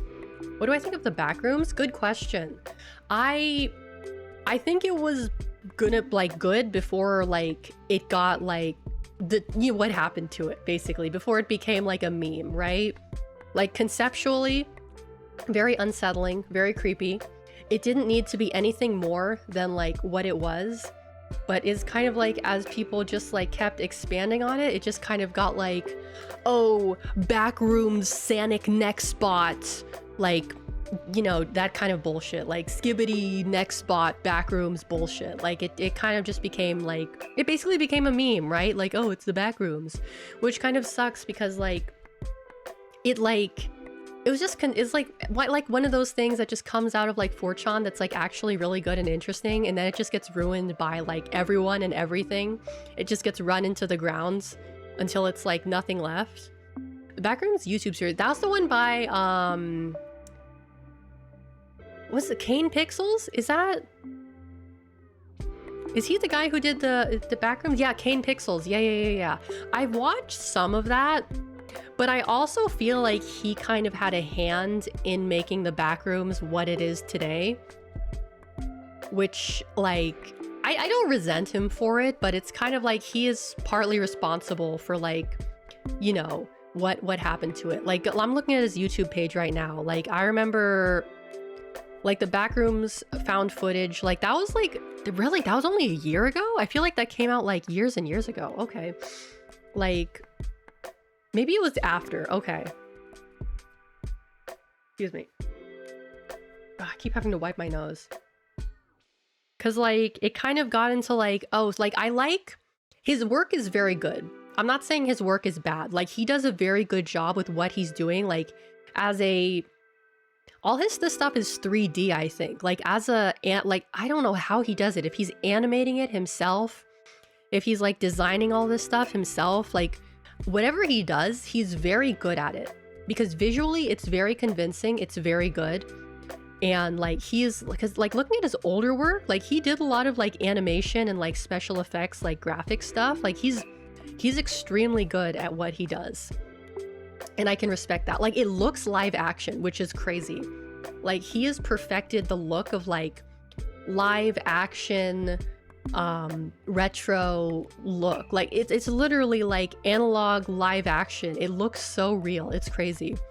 And like his latest project, the Oldest View, which I watched, I first saw it on like Wendigoon's channel when he was doing a live stream and he was getting scared by like the rolling giant, which personally I didn't find it all that scary. Like it's creepy, but like it wasn't like he had a very visceral reaction to it, Wendigoon did. And to me it like wasn't that like bad. Like it was creepy and like uncomfortable, but it wasn't like so like, ooh, it's spooky scary, right? But like really impressive like the Oldest View is, because I cannot tell if this is like if this is animated or not. Like if he built this in like Blender or whatever and then animated all the things himself. I cannot tell if he did that or not, or if he actually like went to a location and he filmed it. Like, he is so incredibly good at what he does. It's insane, and I hope he's like a VFX artist. Yeah, I hope he becomes like more successful because of it, because like he is so good at what he does. It's crazy, and I mad respect to him. Mad respect to him. What other analog horror series have I seen? Gonna look up analog horror series. Oh yeah, it was called the Death of Analog Horror by Unipulse. That was the video that I watched. It was pretty good. Like, the South Park Analog Horror Explained. No, I don't want to watch that. Let's see. A genuinely terrifying analog horror series. In this installment, we'll take a look at an analog horror series based on this. Okay, I'm not gonna continue with that. There's an analog horror for Jurassic World? Really? That sounds like it could be really interesting. Also, Durag Kirby, welcome. Because like, that would, yeah, I can see that being really interesting, especially because like, you know, if you go back to the original Jurassic Park, like that took place in like, I don't know when it took place, but like the movie was filmed in like the 90s, right? So that would be cool if they did that. What other series did I watch? I'm trying to remember. But it's like, it's basically like people are kind of taking these like same tropes. And Siren Head, I don't think that Siren Head is necessarily a Slender Man ripoff. I actually really like Trevor Henderson. I think his like artwork is really good. He's a really creative guy. I wouldn't necessarily call it a Slender Man ripoff, but it's like, it has a lot of similarities. It has a lot of similarities. It does kind of have that uncanny sort of creepy feeling, but I can see why you'd feel that it's a ripoff. Oh, Somnium Dream Viewer. That was the other one I was thinking of. That one was like pretty unsettling. That one was pretty unsettling. It wasn't like super scary, but it was just like genuinely unsettling, I feel like. What else is there? It's just like all these videos. Greylock? I've never watched Greylock though. I've heard like mixed things about Greylock, like, oh, it's all fucked up and disturbing. But yeah, Siren Head's just trying to vibe. Exactly. He's just like hanging out. But it's like I'm looking through all these videos and it's like all kind of like the same stuff. It's literally all the same stuff over and over again. Like, oh, here's a playlist. It's called Good Analog Horror. What's in this playlist? Local 58. That was a good one. That was a really good one. Oh, the Monument Mythos. The Monument Mythos. I really like the Monument Mythos. I thought that was really creative and really fun. I know it's like still ongoing, I think, but I quite like the Monument Mythos. That one was pretty fun. I know there's also the FNAF tapes, which I did not know until recently were like not made by the creator of FNAF. It was like a fan project. I had no idea that it was a fan project because it just like, it looks so good. It looks so polished, right? But I had no idea that the Freddy Fazbear tapes or whatever the fuck they're called were like a fan-made project. Yeah, it's really crazy. It's really fun. Oh, this is like, I don't think this is analog horror, but does anyone know about Mystery Flesh Pit National Park? It's like, I think it's like an ARG. I think it's an ARG, right? But I watched like a few videos of it and I think it's like really interesting and kind of like silly, but in a good way, Had a friend lore dump almost all of Monument Mythos over the course of 5 hours. Yeah, there's a lot there. There's a lot. Oh, that's right. There's the Roblox game too. I kind of gave up on Roblox after I wasn't able to get it to like, you know, work and stream at the same time. I don't know why, but there's like stuff on Roblox that I want to see, but it's like every time I try like going into Roblox and I like try to play a game or like in something, I'm just like, I don't really get it. Like, oh, this is an obstacle course, but it's so easy. Oh, this is a parkour course. It's like super easy. Oh, this is like an obby? I guess it was like an obby. It's like, oh, it's super easy. And like, oh, this is like a tycoon game. And I'm like, this is really easy and kind of boring and repetitive. I don't get it. Let's see, what else is here? Not a lot here, not a lot here. Digilux recreational video. I don't know that one. Interesting. But like, I remember, what are your guys' favorite creepypastas? Do you guys have like a favorite creepypastas? Mine, I think that the best creepypastas are probably Godzilla, the Godzilla game creepypasta. That's one of my favorites. I think that one is really good. Also, Ted the Caver. Ted the Caver is one of my favorites. It is so well done, and it like instilled the fear of caves in me. You told me one day you could put in a name. Oh, it's okay. It's okay. Maybe I'll remember. But Ted the Caver and Godzilla are probably my favorites. Like, I actually heard like recently, apparently Ben Drowned is still going, which is weird because I thought it ended. Like, I thought Ben Drowned had a conclusion, and then I find out like, oh no, Ben Drowned is still going. Smile Dog. You know what? Smile Dog? I never really got Smile Dog, to be honest with you. Like, I never really encountered it until later. Maybe that's because like I actively avoided scary images and such. But like I actually know what I did. I confused Smile Dog and Jeff the Killer. I thought they were like the same thing. Or like I was thinking of a completely different image, and then I found out they were like two different things. I was like, oh, they're two different things. I didn't know that. But I can see how that would be scary, yeah. What else is here? A lot of shorts.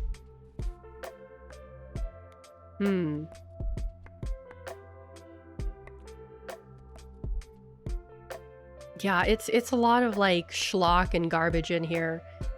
I'm afraid that's what it's going to come down to, is just analog horror is just kind of going to be remembered as like schlock and garbage, which is unfortunate because it's like so much more than that. But you know what is? This is going to be controversial. You know what is garbage schlock? Is those fucking Chillazart puppet combo games. Those are absolute schlock. I do not like them. And it is not just because, yeah, thank you, they are complete schlock, they are garbage. It's the same thing every fucking time. And no one, everyone's like, oh, it's like the new one, oh, it's like the new one. It's like, it's the same one. It's the same one. It's just reskinned. It's the same fucking one. Like, what are you people talking about? Like, the gameplay is the same. The visuals are the same. Conceptually, it's like basically the same. It's like, oh, but in this one, instead of working at a coffee shop and having a stalker, you're like a VTuber and you have a stalker. It's the same thing. What is... Okay, I'm gonna be real with you. What is the difference between a VTuber and a barista? What is the difference as a VTuber? I feel like I'm a barista in a sense. What is the difference between a VTuber and a barista? Hello? Exactly. Anyway, it's just garbage schlock, and I don't understand, like, every year, yeah, very little conceptually. Exactly. I don't understand how people could just like, I know it's like a flavor of the month thing, like, oh, it's the game that every streamer plays. It's like streamer bait games. Streamer bait games is what they are. They're not good games. They're just games to like bait streamers into like doing like, oh my god, like, you know, soy jacking and pog faces. Like, I saw this video of like Markiplier. I don't know what the context of the video is, but it's like Markiplier, and he's like screaming and he's like shouting like, 7? There's 7 of these? And I'm like watching that and I'm like, he is so totally playing that up for the camera. Like, he is so obviously exaggerating for the camera. I'm like a little embarrassed for him right now. It was like, yeah, they're infuriating. It's all just garbage. And I don't understand how like every year people decide to like, it's the same thing too. It's like, ooh, spooky jump scares scare me. Ooh. And it's like, yeah, like here's like, I already felt it when I played, what was the game I played? Cry of Fear? Like, the first few jump scares, they got me good. The first few jump scares, I was like, spooky jump scares like scare me. Like, yeah, it's like, okay, like the first few times I was like, oh, I fell for it. And then afterwards I'm kind of like, okay, I'm gonna turn the corner and there's gonna be a spooky guy there. Okay, there's a spooky guy there, I'll have to shoot him. And I'm like, okay, there's a guy crawling on all fours on the floor. Like, I've never seen that before. You know, like, it's just like, eventually I just stopped feeling anything, right? That's why, like, I don't really want to continue playing that game, because it's just like, it's just the same thing over and over and over again. Like, oh, it's dark. Oh, there's a guy. He's gonna get you. Oh, you turn the corner. Oh, there's a guy who's gonna get you. Oh, there's like a spooky thing. It's gonna get you. It's jump scare, jump scare, jump scare. And it's like, after a while, it does get like repetitive. And that's why like I don't really like get like I feel like it is excuse me. It is difficult to do an effective jump scare in today's not environments, but like in today's economy, it's why is my shirt okay? In today's economy, it's hard to do an effective jump scare like that kind of, you get what I'm saying, because it's like you have to you just begin to expect it. Like you just begin to expect it. Like, oh, it's a dark hallway. There's gonna be a creature. Oh, you're turning the corner. Oh, you're turning around. There's going to be someone standing behind you. Oh, it's like you have to do, what is it called when you do like a fake out, like a red herring. You have to do like red herrings like all the time in order to actually like surprise people. And I feel like it just becomes so predictable. Like I am definitely much more of like a psychological horror person than like a ooh, boo, that kind of person. For me personally, I have like very specific things that like freak me out and kind of like scare me. And like one of those things is the idea, like, do you remember the movie like It Follows? That movie I thought was pretty scary. Just like the concept of like just the creature just stalking you like to the ends of the earth, just constantly being followed. Like that freaks me out. That actually scares me. Yeah, dread and tension instead of just scaring me. Because like I remember this was like one of the OG, remember when they added the Enderman to Minecraft? They made this video to kind of like preview him, and he basically ran on Weeping Angel rules, where it's like, oh, like you look at him and he stays still and you look away and then he goes closer to you. Like that scares me. That scares me. Just like the Weeping Angel following you rules, that like freaks me out. I do not like that. Like I do not think I would be able to play that SCP game with SCP the statue, right? Because like I just like, oh, that's too much for me. Just like the stalking thing, that's like, ooh, it's scary. I don't like that. Yeah, 173. Yeah, I don't like that one. I don't like that one. Like it's too much like anxiety for me. Just like the idea of like being followed and having like, a creature following you to get you. Like, oh, I have to run away from the creature. That's like what happens in all my nightmares. I'm like, oh, there's a creature following me. I have to run away from the creature, but he's still following me. I can't like stop because the creature is gonna get me. God, I'm just like looking at all of these like reaction videos of like not even streamers, but YouTubers reacting to like analog horror, and they're all doing like they're all like doing the soy jack face, right? The soy jack fear face. This one guy, he like photoshopped his mouth and eyes to be bigger. That's like so embarrassing. I just like, ugh. Like, no offense, but react content is like kind of cringe. That's like, oh, I can't bring myself to do react content because it's just like maybe once in a while, but it is not something that I would make myself known for. It was not something I would make myself known for. That's all I'm gonna say. Yeah, there's always something preventing you from running at full speed. Exactly. Like I always have this thing in my nightmares. I think this is like a deep-seated fear of mine as well, where I'm afraid of being trapped or limited. So like, for example, if I can fly in a dream, there's like a skybox and I can't fly like past a certain height. Like I can only fly like so high, maybe like 50 or 25 feet or so. I cannot fly higher than that. Am I claustrophobic? Not really. I wouldn't say so. I wouldn't say I'm claustrophobic. I just like just the fear of being stuck or trapped, or like not just like physically, but like conceptually, like being like mentally too, mentally stuck, mentally trapped.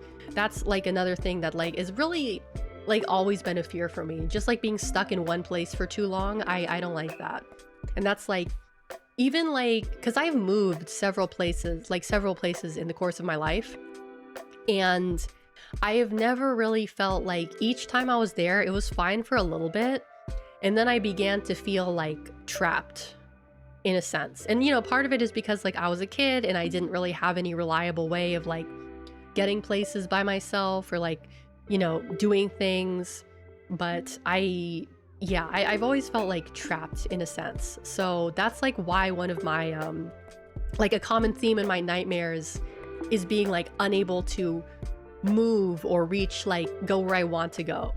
Like one thing that happens quite often is like, I will be, let's say I get lost or I'm stuck somewhere and I will go on my phone to like maybe call my mom or call like an Uber or a Lyft or something. And I'm like trying to unlock my phone, but it literally won't work. Like I'll be pressing the buttons and like, it just like won't work or nothing will happen, or I just won't be able, I cannot make the inputs. Like there is something stopping me from making the inputs that like will allow me to get out of the place I was in. Like if it's to call someone, I'm pressing the numbers, but like I'm not actually pressing the numbers, that kind of thing. It happens so often. And it's quite vexing. There's always water and the possibility of drowning in my dreams. Yeah, that's probably like, do you know how to swim? If you don't know how to swim, then that may be why. Just throwing that out there, but I could be wrong. But I definitely like, I remember one time when I was a kid, I had this like really scary dream. Like when I was a kid, I feel like maybe this is normal as a kid, like your nightmares, you're separated from your parents and you're like alone by yourself. But in like one of my nightmares that I had, like my mom just like fucking left me. Like I was stuck somewhere. I was like stuck in a slide. And my mom just like, she just left in the dream. She just like walked away and I'm like yelling and I'm screaming after her. But she just like kept walking away. And then I was transported into this world filled with monsters. So that was like a fun dream. That was, that was fun. So that stuck with me for a very long time. Like even today, it still like makes me feel unhappy when I think about it. Yeah, it's not a fun, but I've only ever had like a couple dreams like that in my life. So it's not like something that happened to me like a whole lot or like super often. Oh, my nail is fucked up again. Damn it. Okay, I'll have to fix this later. Yeah, that it is terrifying. I know. I was wondering, I also wanted to talk about like horror movies because I haven't done like a movie talk in a long time, but I probably won't do a movie talk again because those streams typically don't do very well. So I guess it would be a good opportunity now to kind of like talk about what movies I've watched. Sleep paralysis. I have never had sleep paralysis. And even if I did, I don't think it would be that big of a deal because I wear an eye mask on when I sleep. So I wouldn't be able to like see the Hat Man, right? Like, I don't understand why people with sleep paralysis don't just do that. Like, oh, I'm gonna see the monster. Like, just put on an eye mask, forehead. Like, duh. Like, you can't see him, he can't see you. That's how it works, obviously. I have so many dreams around my final years of uni and I can't remember. Oh my God, that would be so... You know what I have a lot? I have anxiety dreams that I'm gonna be late for something. Like, if I have a flight the next day, the night before, without fail, I will have a nightmare where I missed my flight. Like, all the time. Or if I have to be a certain place at a certain time, I have to meet someone in the morning, I have an appointment, my nightmare will be like, oh, you're late or you like missed your appointment. Like, without fail, every time. And it sucks because I wake up and I'm like, like what's happening? Oh my God, I have to go. And I look at the clock and I'm like, I woke up early. I woke up before my alarm. I was just so anxious that my body woke me up before my alarm clock did. Yeah, it's like, oh, can't remember where the next class. Yeah, I've had those dreams before too. Yeah, when you can't remember where your next class is or where you're supposed to go and you're like, oh, if I don't go, then someone's gonna get mad at me or something really bad is gonna happen to me. And like, I've had it in my dream before where like I try to ask someone and they like give me a non-answer or they will like refuse to answer my question. And I'm just like, okay, I guess that sucks for me. Like, oh, okay, bye. That sucks for me then. Oh man.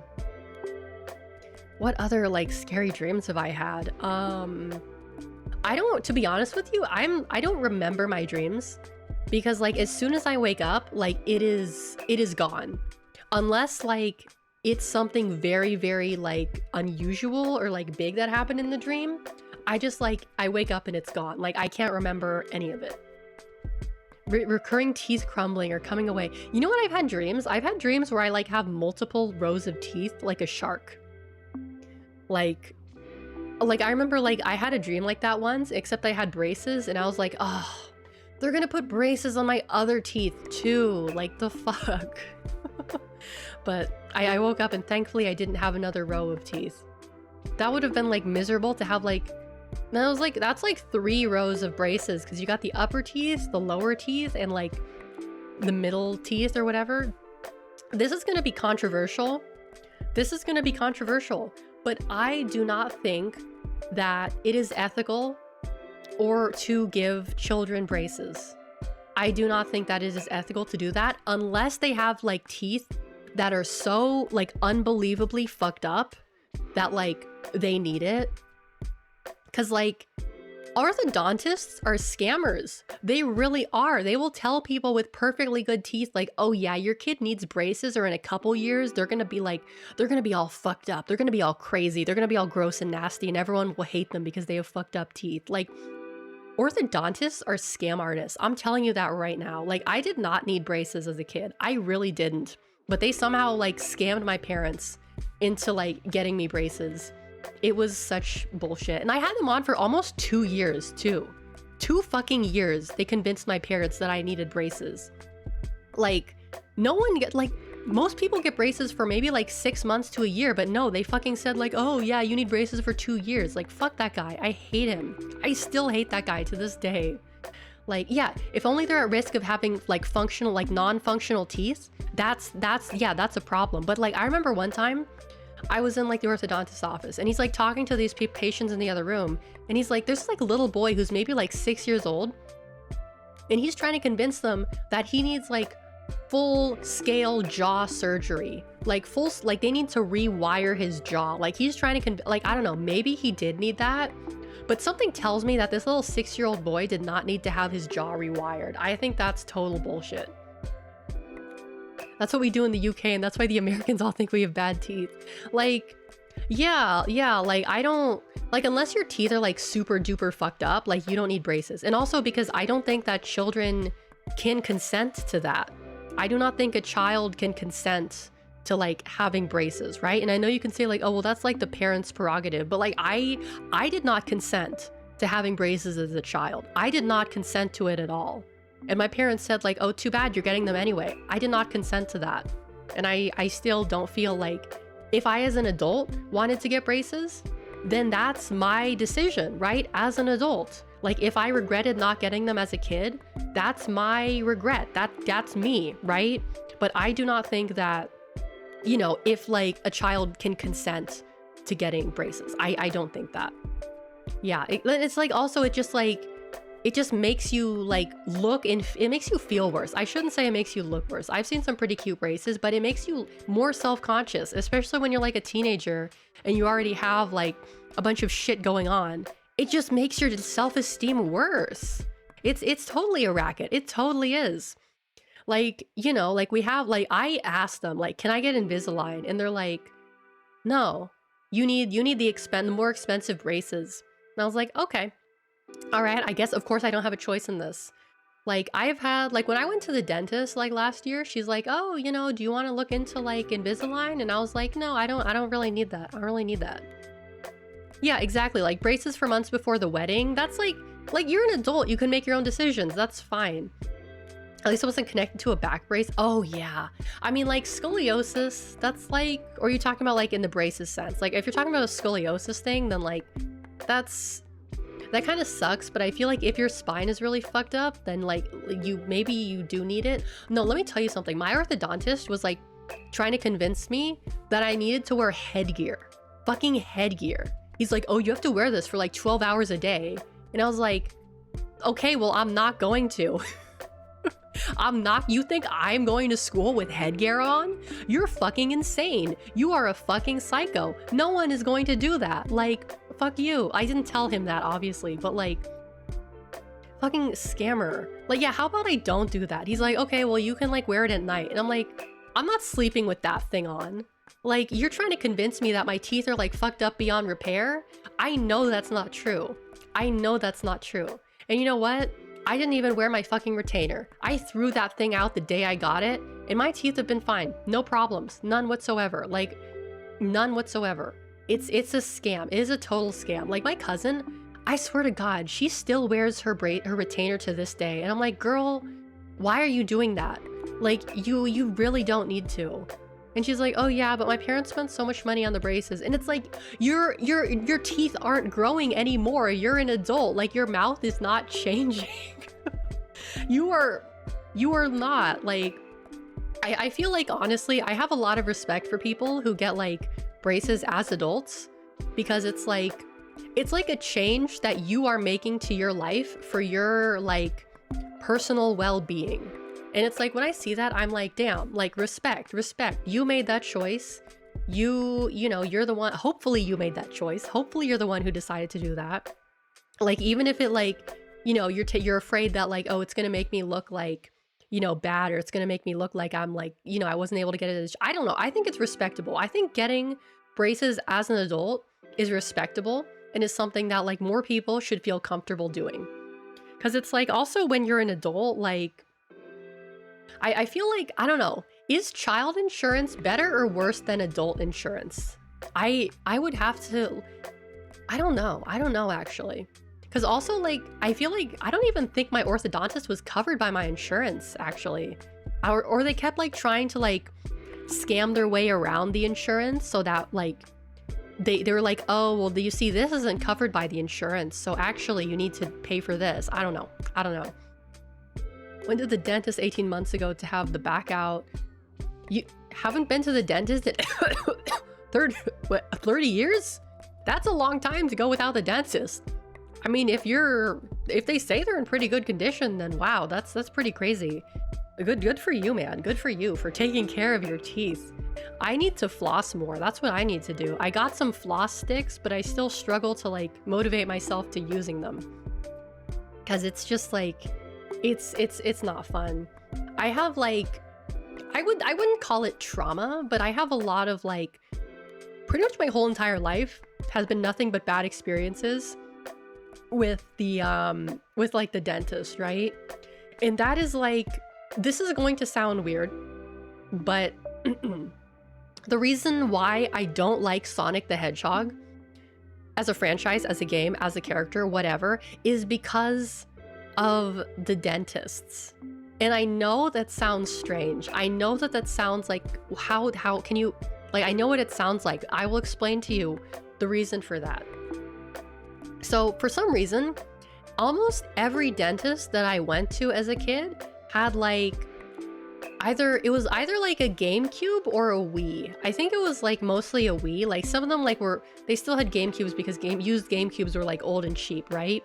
But like the only games they ever had at the dentist I went to was either Sonic or Mario Golf or Mario Baseball, Mario Tennis. Like Mario sports games or Sonic.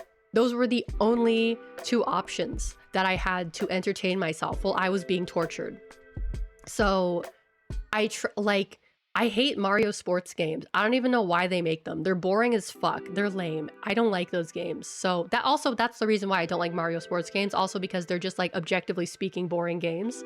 Sorry to any of you who like them, but like skill issue.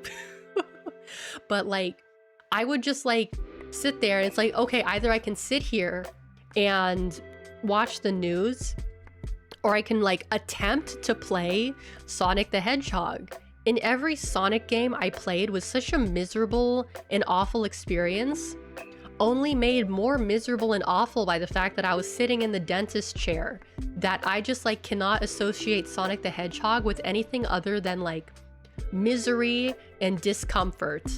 That is why I hate Sonic the Hedgehog. You're getting the deep Alex lore today.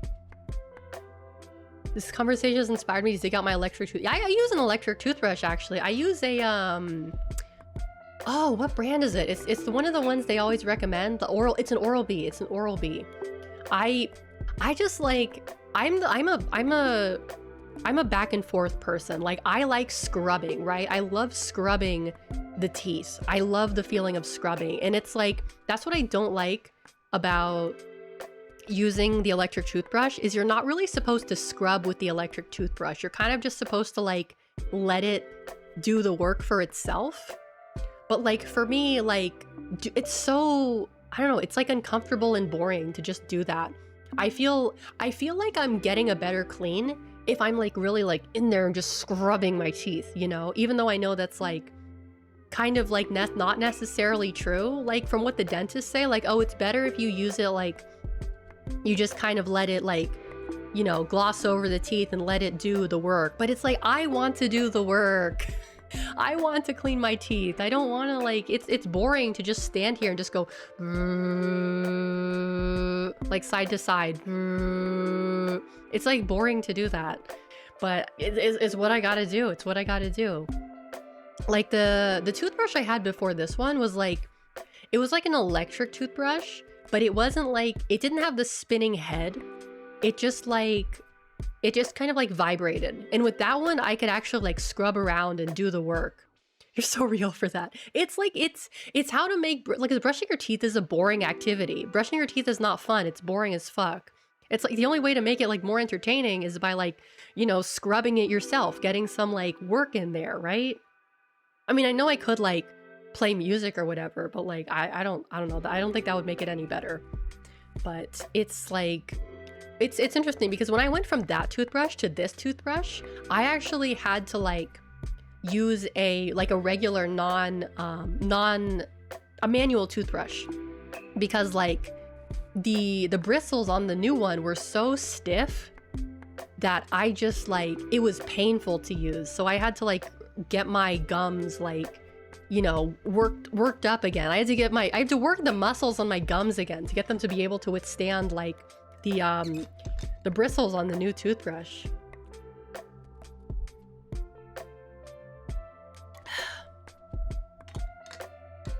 It's also probably because like the one I have is like a pretty hard bristle. I don't think, is it pretty hard or is it more, I think it's like medium hard. I mean, like a medium hard bristle. I was thinking of switching to a softer one, but I don't know. I feel like maybe the hard bristles are better for your gums. I'm not sure. I'll have to ask my dentist when I get a new dentist because I need to find a new one. But the dentist I did find, I haven't called her yet. I've been putting it off for the past month. I think she's an actual doctor. So that's good. Like a dentist that's an actual doctor. That would be nice, right? So I just, like I said, I just have a lot of like dental anxiety. So even like making an appointment is hard because like let me tell you what happened to me the last time I went to the dentist, like a year and a half ago. So I went in and she's like, okay, well, we need to give you like, we got to do work. So we got to give you the numbing shot, right? We got to give you the anesthesia, is that what it's called? I just call it the numbing shot because that's what it is. And that thing, like, it hurts so fucking bad when it's going in. Like, it hurts so bad. Just that, oh my God, it's so painful. It's so painful. Even if they try to like, you know, numb it with some topical stuff beforehand, just like once it's in your mouth, oh my God, it hurts so badly. And like, I wasn't screaming, but I was just kind of like, that was kind of, okay, well, you get what I'm trying to say. Like, ugh. And not only that, but apparently the shot she gave me had like epinephrine in it, which is like adrenaline. And I had like a full-blown panic attack. Like I was hyperventilating, my heart was beating, tears were streaming from my eyes. And like, I was actually calm, strangely enough. I was calm, but I was having this like intense reaction to this like chemical that was in there. Like, I'm just like, I literally like stopped and I was like, no, I'm okay. I just like can't control like what's happening to me right now. Like, I have no idea what's happening to me. And like later afterwards, she's like, oh, you know what? It might have been the epinephrine in the stuff. And I was like, why do they put fucking hold on. Why do they put adrenaline in a numbing shot? Like, you're gonna give some old person a heart attack with that. Like, yeah, don't they resuscitate people? Exactly. Like, why are you putting that in numbing shots? Why do they do that? So I'm afraid that if I have to go and get like another shot from the different doctor, I'm gonna have to be like, hey, so by the way, if this has like epinephrine in it, it's gonna give me like a panic attack. So do you have anything that maybe like doesn't do that? Right? Like, ugh. Cause it's like I need to get like a filling replaced, and like, cause it's like I have like a hole there, right? And it's not so bad that it doesn't hurt, but I'm afraid they're gonna tell me like, oh yeah, you gotta get this shot, and I'm just gonna be like, I can't do this today. Like if I go there and they tell me that, I'm just gonna be like, we need to reschedule this for a different day, because I literally like I need to mentally and physically prepare myself for this like event that I am going to undergo. Laughing gas doesn't really do that much for me. Like, it kind of calms me down, but because I am such like I'm a person with very high baseline anxiety, it doesn't really do like that much for me. Like you'd have to really crank it up if you want that stuff to work for me, because like like I tell them like, hey, can you put it up higher? It's not working. And they're like, it's all the way up. And I'm like, oh, okay. Like it just, I don't know, maybe I just have a very high tolerance to I don't know what it called, like things that are supposed to make you feel like calm and relaxed. But because like when I got my wisdom teeth out, that was a traumatic experience in and of itself. The stuff they gave me didn't do shit. They said like, oh, this is gonna make you really relaxed, you're gonna be fine, it's gonna be so chill. And I was just like crying the whole time. Like tears were like streaming from my eyes the entire like time. They had to keep like getting a tissue to dab like the tears from my eyes, because like I was just crying the whole time, because it was just such a horrible experience. Like I didn't really like feel anything other than like mild pressure, but I have this like, first of all, they lied to me. Before like the session before, they said like, oh yeah, you'll be asleep, we'll knock you out, you'll wake up and it'll be fine. Excuse me.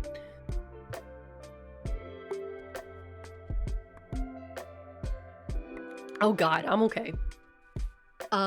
They told me I was gonna be asleep. I get there the day of. They say like, oh yeah, we need you awake for this, but it's okay because you're gonna be totally relaxed. We're gonna give you the stuff that's gonna like make you relaxed. It did not make me relaxed. They gave me like an IV that was supposed to like numb me up or make me relaxed or whatever. It did not work. It did not work. Whatever they were supposed to give me, I need like a fucking horse tranquilizer to maybe I should start doing ketamine, because I think that is the only thing that would make like a situation like that easier for me. Like, yeah, they are peddlers of lies. Exactly. I need a fucking horse tranquilizer to like get me to calm down, right? And like it was just a traumatic experience, because also I have a fear of surgery. I have a very like extreme fear of like surgery and foreign objects like in my body. Like getting an IV freaks me the fuck out, getting a shot freaks me the fuck out. Like things, injections, piercing, foreign objects in my body like freak me out. The idea of being cut open freaks me out. You know, I would say it's normal, but maybe other people don't think so. And so they gave me, to be honest with you, like the pain wasn't so bad. The pain was not like an issue, but just like I was in my bed afterwards and I'm just like, I have a hole in my face. I have a hole in my mouth. Like it was just, the concept of it just freaked me out so bad. I spent like the next 2 days just like having like, you know, emotional breakdowns and like panic attacks, because I could not even go to sleep. Because every time I closed my eyes for like the week preceding that like event, I closed my eyes, I was back in that fucking chair. So I could not even get a moment of rest, because every time I closed my eyes, I was back in that place. And like, it was so mad. Like I never went back there. I was just like, yeah, I actually, because that was like, I think that was like 3 or 4 years ago. It was not when I was a child. But braces when I was a child. This was not when I was a child. This was like several years ago. But like it was like, it was not a fun experience, and I don't wish to, you know, do that again. And it's like, oh, my whole life I've had like anxiety, like dental anxiety, and then I go into a thing like that, and it gets even worse. Because that dentist, like the dentist that I had that recommended me to go there for surgery, he was like a jackass. Like, he did not understand or respect the fact that I had like extreme dental, like dentist anxiety. I don't know what it's called. I'm just gonna call it dentist anxiety. And so he was like, so why are you so like, oh, you're like getting freaked out that I'm giving you an injection. Why is that? And I'm like, everyone gets freaked out by getting an injection. The only people who don't are weird people. What are you talking about, dude? Like, what are you talking about? And this like fucking guy, he was like telling me like, oh yeah, you know, I gave myself surgery one time. And I was like, okay, cool. I don't care. You're a weirdo. Like, can you make my teeth clean or not? Like, without causing me like any more stress than you have already caused. Like, fucking hell. Like, I don't know what it is about like the dental field, but it attracts like some really weird people. Like, it just attracts some really weird people going to dentistry. That's what I'm gonna say. Like, I have like, yeah, I have yet to find a dentist that I have like completely and wholeheartedly trust. And I don't think that's ever going to happen. And it was especially concerning because when I was looking on my new insurance for like the list of dentists that they work with, like almost all of them had bad reviews. And I was like, oh, this is great. This is fantastic. I love this. All these dentists have like bad reviews. That's super cool. Wow. I mean, also, in general, I feel like people are more likely to leave a bad review than a good review, which is also like, you know, kind of true. But like, oh man, that was not fun. I do not like the dentist, and I have to motivate myself to go back and get my teeth checked, because if I don't get them checked and there's a problem, then the problem is going to get worse. If the problem gets worse, then they're going to have to give me the shot, and I don't want to get the shot. So I need to go there and I need to get my teeth cleaned, and I need to get the holes in my teeth patched up so that they can tell me like, okay, you don't need the shot. If you keep brushing your teeth and flossing every day, then you won't need the shot. If they tell me that, then I will brush my teeth 3 times a day and floss for like the rest of my fucking life, because I can't deal with that. I can't deal with that. Oh boy. Yeah, there's another terrifying topic for us today, dentistry. Gotta love that dentistry.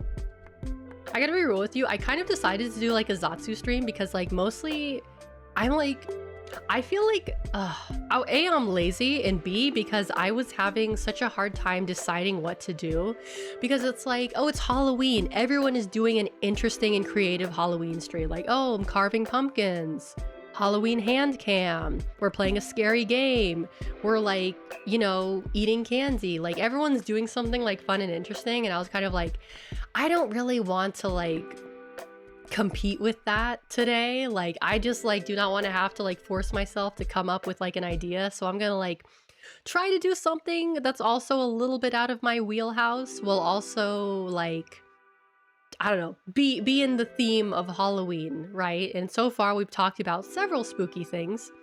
I'm looking at my YouTube recommended page right now, and there's this video that came up that says the analog horror of Alvin and the Chipmunks and how they broke up. It's only 5 minutes long. What the hell is this? I think this is like a shitpost video. Yeah, this is like a shitpost video. Okay.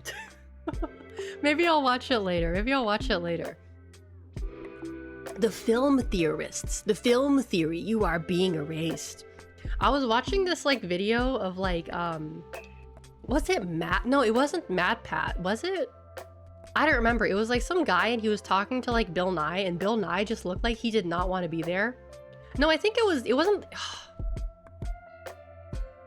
I don't remember who it was.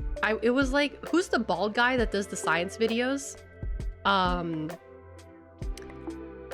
Not good mythical morning, or maybe it is good mythical morning. Anyway, I'm just like struggling.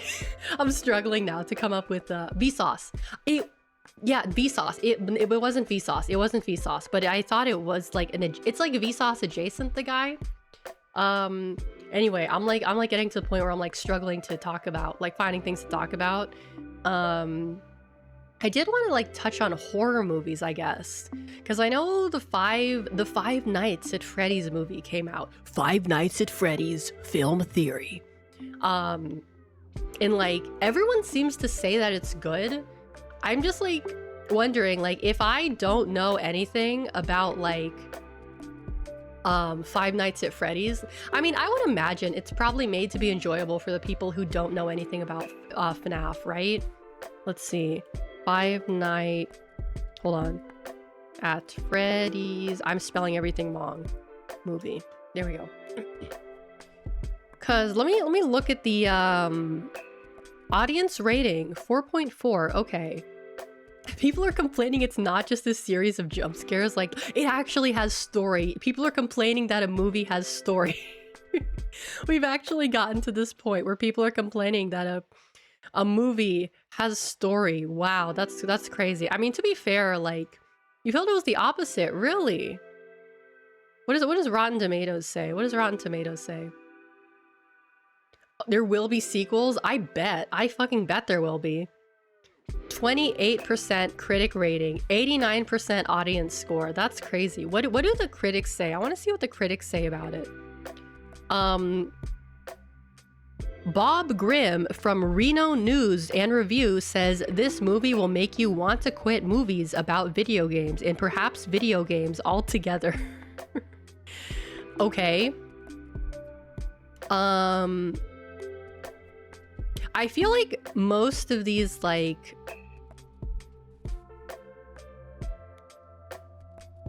I don't know, it's like, oh, the screenplay isn't good, the direction isn't good, like, it's basically like technical stuff I feel like people are complaining about, like technical and like the way it's written, which I guess, like, here's an interesting review from Clarice Lowry from The Independent UK.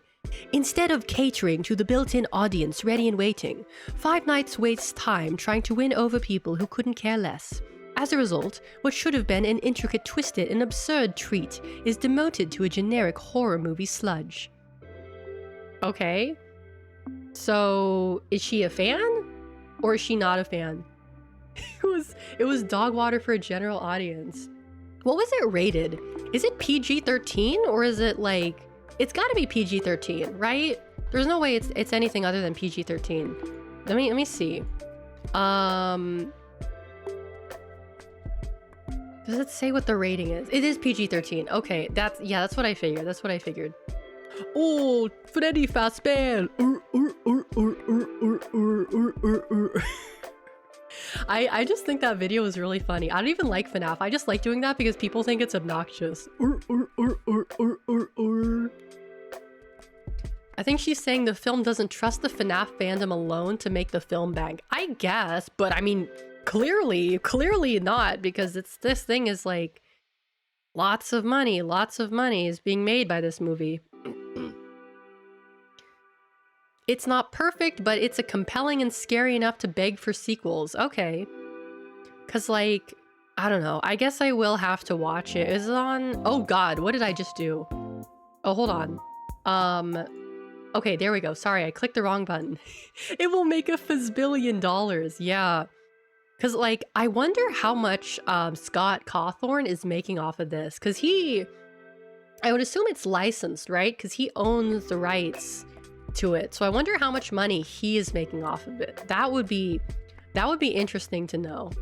Or if like he's just like not really involved in it, which could be possible. I remember like people like were complaining like, oh, the animatronics have red eyes, and actually that's not lore accurate because it was written by Cawthorn himself. Oh, okay.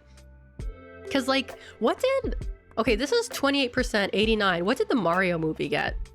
I mean, I know comparing like the Mario movie to the FNAF movie is kind of like comparing like you know, a cake to like a cookie. But oh, really? Mario movie? Okay, it's more or less the same. Mario movie got 59 critics, 95 audience score.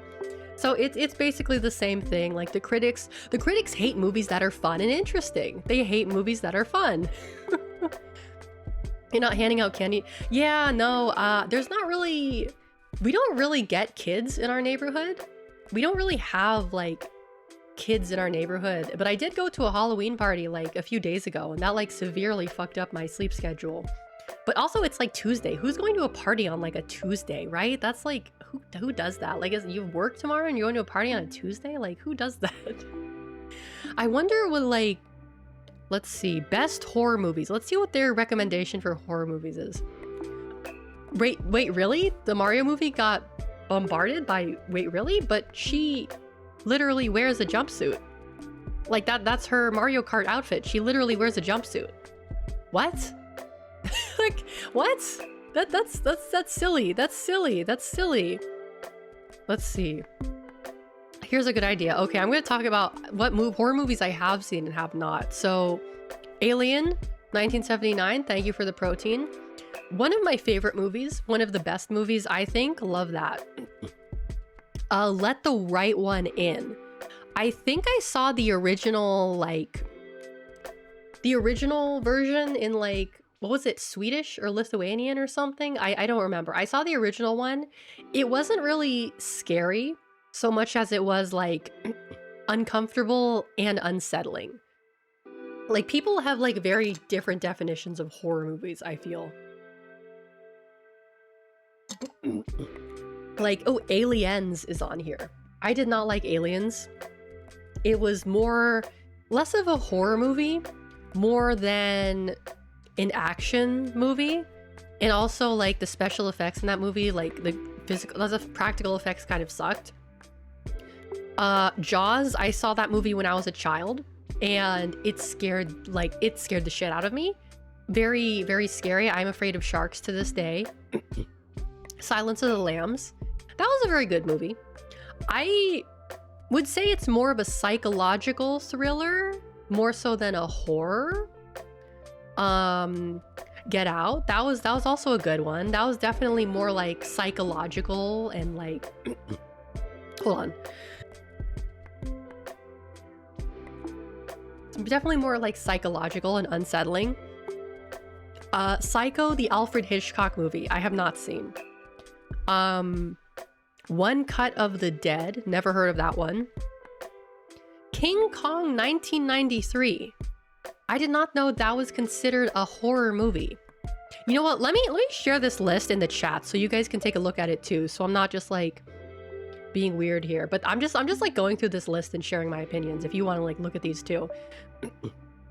A Quiet Place. I liked that movie. I saw the sequel to it, or part 2 rather. Yeah, it was part 2, and I was not super impressed by it. King Kong 1933. Oh, 1933. Yes, thank you. 33. Thank you. Halloween 1978. I don't think I've seen Halloween because I'm not a slasher fan. I don't like slasher movies. I don't really like, you know, murder movies. It's not my thing. It's not for me. Shaun of the Dead. I don't know that I've seen Shaun of the Dead, actually. Maybe I have a long time ago, but I don't recall. What We Do in the Shadows. This is one that I need to watch because I've heard it's extremely funny. It's really funny. I want to watch What We Do in the Shadows. I just like never got around to it. Diabolique. Oh, it's a Hitchcock movie. Okay, I have not seen this one. Yeah, I've not seen this one. The Invisible Man, 2020. Oh, wait, what? Oh, this is the movie about the guy who becomes the Invisible Man to stalk his ex-girlfriend? Okay, I never saw that movie. Nosferatu. I know Nosferatu from SpongeBob. That's how I know Nosferatu. And the walls will ooze green slime and the lights will flicker on and off. I've never seen the original Nosferatu. I'm sorry. I'm a fake fan. Invasion of the Body Snatchers. 1956. I don't know that I've seen the original. I may have seen a remake at some point, but I do not remember. Oh, Rosemary's Baby. I love Rosemary's Baby. That one is I love this movie. I love this movie, Rosemary's Baby. Really, really good movie. Really interesting. Definitely kind of like plays into the whole like, ooh, spooky, like, is it a cult kind of thing? But I really like that movie. Hold on, I keep having to clear my... Oh, I've been talking for too long. It's the remake from the 70s. Maybe that was the one I saw. The Wailing, 2016. This, I think I've seen this one before. Have I seen this one? Or has it been on my list for a long time? I feel like I've seen The Wailing, but I don't remember anything about it. I don't remember anything about it, but I'm like positive I've seen it. Bride of Frankenstein. That one I have seen. I saw the original Frankenstein and the Bride of Frankenstein when I was like really, really little. Don't remember anything about it though. Excuse me. The Cabinet of Dr. Caligari. I have not seen this one. No. Let's see. What's next? Number 22. How long is this list? This is like... Oh, I don't know if I'm going to go through this whole list. The Devil's Backbone. Never seen this movie. Could be interesting. Let me...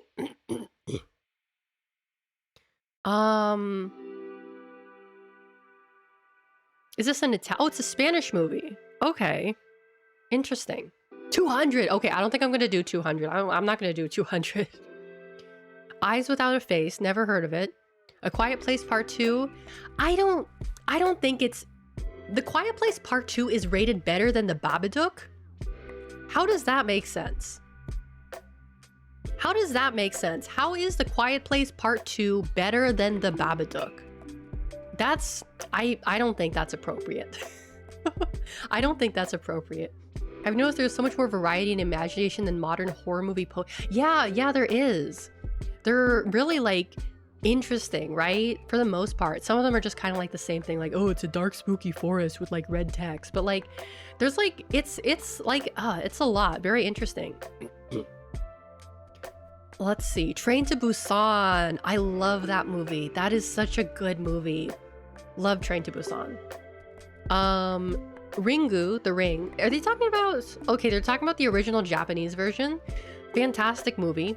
Love that. I would put this higher than The Babadook, personally. I don't know how they're ranking these, but, you know. His House. Oh, that was a good one. That was a really nice one. I liked His House. That was a good movie. Night of the Living Dead. I may have seen this, but I don't remember. I don't remember. Talk to Me, the newest movie that came out. I've heard it's good. If Hideo Kojima likes it, then it must be a good movie. It does not look like... Is it a Blumhouse? Is this a Blumhouse? It looks like a Blumhouse. The Backbone? Oh, but The Devil's Backbone is a Del Toro film? Ooh, I will have to watch it. I'm definitely gonna have to watch it. Oh, it's an A24. It's an A24. Okay. Talk to Me is an A24, which is like, I mean, I don't know. People have different opinions on A24. I don't really like... Some of their stuff is good. Some of it is schlock. And this movie looks borderline schlocky, but it's got pretty good... It's got... Wow, it's a 94% from critics, but an 82 for audience. Interesting. Interesting. Tigers Are Not Afraid. Never heard of that. Repulsion. Never heard of it. Oh, it's a Roman Polanski movie. Isn't he the guy who did a... Anyway. Frankenstein, 1931. I've seen that. Vampire, 1932. I have not seen this one. Nor have I seen Freaks, also from 1932. Night of the Hunter... Night of the Hunter, 1955, don't know it. Nightmare on Elm Street, this one I do know. And I saw it as a kid, and it scared the crap out of me.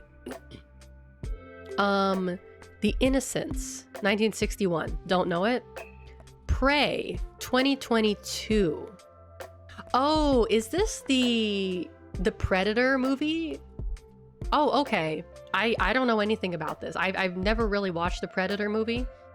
Never really got into Predator, so maybe that's why. Under the Shadow, I've heard of it, but I've never watched it.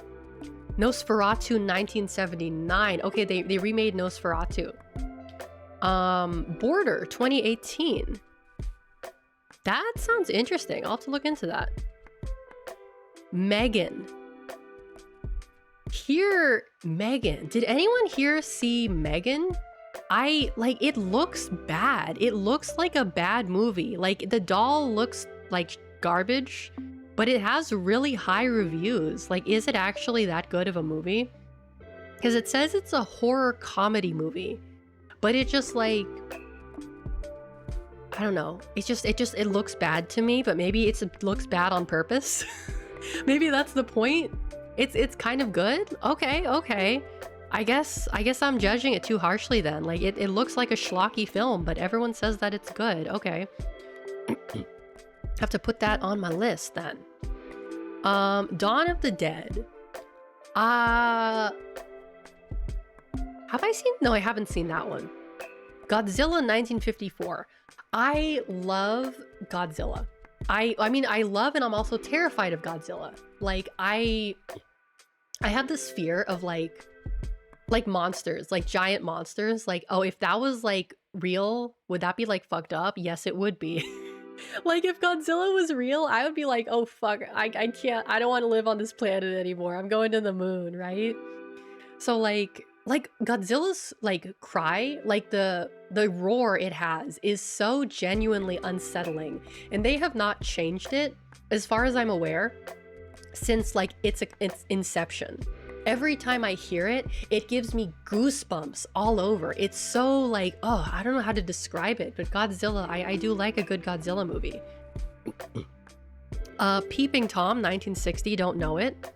A Girl Walks Home Alone at Night. That one I heard a lot about, and I think I watched like half of it, but I never finished it. It was like interesting though. I need to rewatch it. Oh, there's also Reanimator. I think Reanimator was a movie that I watched the first 10 minutes of, and then I was kind of like, yeah, I don't really get it. But maybe I'll give it a try. Shin Godzilla. I love Shin Godzilla. I know a lot of people I think there's a lot of people who like didn't think Shin Godzilla was that good, but I think it's like one of the best movies. Really love Shin Godzilla. Let's see, The Fly. Oh, did I see The Fly? I think I saw The Fly. It's a Cronenberg film, so I probably saw it. What's next? Oh, the original Suspiria. I really liked that. I really liked it. Yeah, it was a Hideki Anno, because the whole time I was watching it, I was like, why does this feel like Evangelion? Like, I didn't know. And then I looked up the director and I was like, oh, that makes sense. Oh, I get it. Yeah, okay. It all makes sense now. It all makes sense. The original Suspiria, I loved it. It's a really good movie. Personally, I thought the remake was pretty good as well, but I know a lot of people like didn't feel that way. Pearl. I did not see Pearl. I've heard good things about it, but it just, I don't know, nothing about it really stood out to me. Zombieland, that's a classic. That's a really good one. Zombieland was good. The Birds. Oh yeah, The Birds. That, you know what I should do? I probably should have pinned that message. Okay, it's fine. The Birds, like, that movie, I don't deal with gore that well. Gore is not for me. I don't like it. It's yucky. And this movie, like, it didn't have like an excessive amount of gore, but there's this like one scene in it that scared the crap out of me. And I saw it when I was like pretty young too. When I was like, I don't know, maybe like 11 or 12. The Innocents 2011. It's a Nordic film. I did not know about this. Okay. Whatever Happened to Baby Jane. I've heard of it. I've never seen it. X. That's like also a Mia Goth film. I have not seen this one either. Misery 1990. Haven't seen it. Cabin in the Woods. That was a really good film. That was like, It's interesting because this movie is like, it came out in 2011, but it feels like it takes a lot of inspiration from like creepypasta and like internet horror stuff, at least to me anyway, which I thought was interesting. Cabin in the Woods, really good movie. If you haven't seen it, you should go see it. Does Mia Goth only appear in horror flicks? I have no idea. I only know her as she's like come on the scene recently and done like 2 big movies, but I don't know anything about her other than the fact that she's got like fucked up eyebrows. That's all I know. Amusement Park, 1973. It's a George A. Romero film. Okay, never seen it. Is she an evolved form of Scarlett Johansson? I have no idea. Let's see. It Follows. I was talking about that earlier. Raw. That's a yucky movie. I don't watch yucky movies. You like Cabin in the Woods? Yeah, I thought that was a really good movie. Did it not get? It has a 92% on Rotten Tomatoes. This is like objectively, arguably a good movie. Yeah, yes, I thought it was a good movie. It was a fun movie. It was a good movie. Dead of Night. Never seen. Dracula. I think I saw that. The Bela Lugosi Dracula. I may have seen that when I was a kid. I don't remember. Carrie. Never seen it. The Host. The Korean The Host, not the Stephanie Meyer The Host. I watched this. I didn't think it was like that good, but it was okay. 10 Cloverfield Lane. I have beef with Cloverfield as a franchise and with J.J. Abrams. Not only for ruining Star Wars. I have beef that goes back quite a bit with J.J. Abrams. Cloverfield. Really, really good movie. Fantastic movie. Probably one of the best movies that I have seen in my life. Arguably, like, it didn't popularize the found footage genre, but really good movie. Like, objectively speaking, it was a really revolutionary good movie. And you know what he did with it? He dropped it. He abandoned it. None of the Cloverfield movies are directed by him. They're directed, and I don't know, I think they're written by random people too. Like other people. And it's like, he had a great thing going. Why isn't he expanding on it? Like all of the Cloverfield movies that came out after Cloverfield, they suck. They're terrible. They're bad. Like he just like dropped it.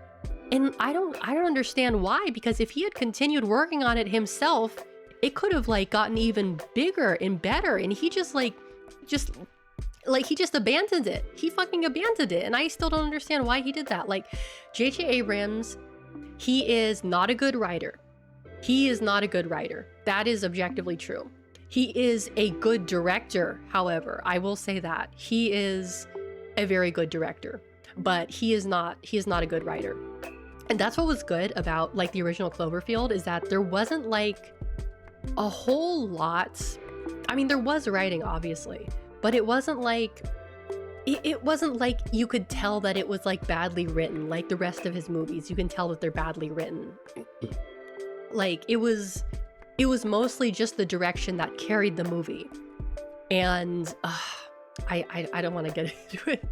When you first saw the first Cloverfield trailer, yeah, it wasn't even a trailer. It was just like some kind of like weird fucked up video. Like the marketing for it was so good too. Like it could have been more than what it became. It had so much potential. It had so much potential. And then like he just fucked off and like decided to do some other stupid crap. Like ruined Star Wars with Disney. Anyway, Qui-Gon, 1964. This one is on my list. 28 Days Later. I saw this movie a long time ago and I remember it being pretty good. Maybe that changed. I don't know, but I thought it was pretty good. Don't Look Now, 1973. Never heard of it. Thelma, 2017. I heard of it, but I never watched it. He just took some random genre scripts that, yeah, he literally just like, and then the Cloverfield monster happened. It's like, I don't really understand that because it's like, I don't know. I do not understand the machinations of J.J. Abrams's mind, if whatever is left of it anyway. I do not understand what's going on in his noggin. I don't know. Attack the Block 2017. This is gonna sound controversial, but I've never seen Attack the Block. I didn't even know it was a horror movie, actually. The Orphanage 2007. Heard of it, but never seen it. Barbarian 2022. I don't think I've even heard of this before. It Follows? Yeah, we covered It Follows. It was on here earlier, I think. 2014. Was it 2014? Huh. Werewolf by Night, never heard of it. Us, I like that movie. It was interesting, it was creative. Upgrade 2018, never heard of it, never seen it. Evil Dead 2. I don't think I saw this one. I think I saw the original Evil Dead, but I never saw the sequel. American Werewolf in London, heard of it, never seen it. Ready or Not, never heard of it, never seen it. The Lighthouse. I didn't realize The Lighthouse was considered a horror movie. Is it a horror movie? I thought it was just like a weird movie. This is what I don't like about these lists, is that they often like put like weird movie into horror movie categories. And I don't think like, I think weird movie should be its own separate category than like horror movie, right? Because it's like, just because something is like weird doesn't mean it's scary, you know? Like, that's just my opinion anyway. That's just what I think. Let's see. It. I really like this movie. I thought it was like based off of the book by Stephen King. I really liked it. I thought it was a really good, well done movie. And I know like a lot of people like, I don't know, a lot of people have things to say like about it, like, oh, like the movie isn't that scary. But it's a genuinely creepy movie. Like, I think that it's really interesting when movies kind of go into like the fears we have as a child, because, you know, like as an adult you're watching it and you're like, oh well, if the clown came to my house I would just shoot him with my shotgun. But it's like, that's not the point of the movie. The point of the movie is that like you're in the body of a child, right? You're a child and this scary shit is happening to you and no one is like believes you or is like, you know, coming to help you, right? That's the whole thing about it. The Last Voyage of the Demeter. I've heard of that one.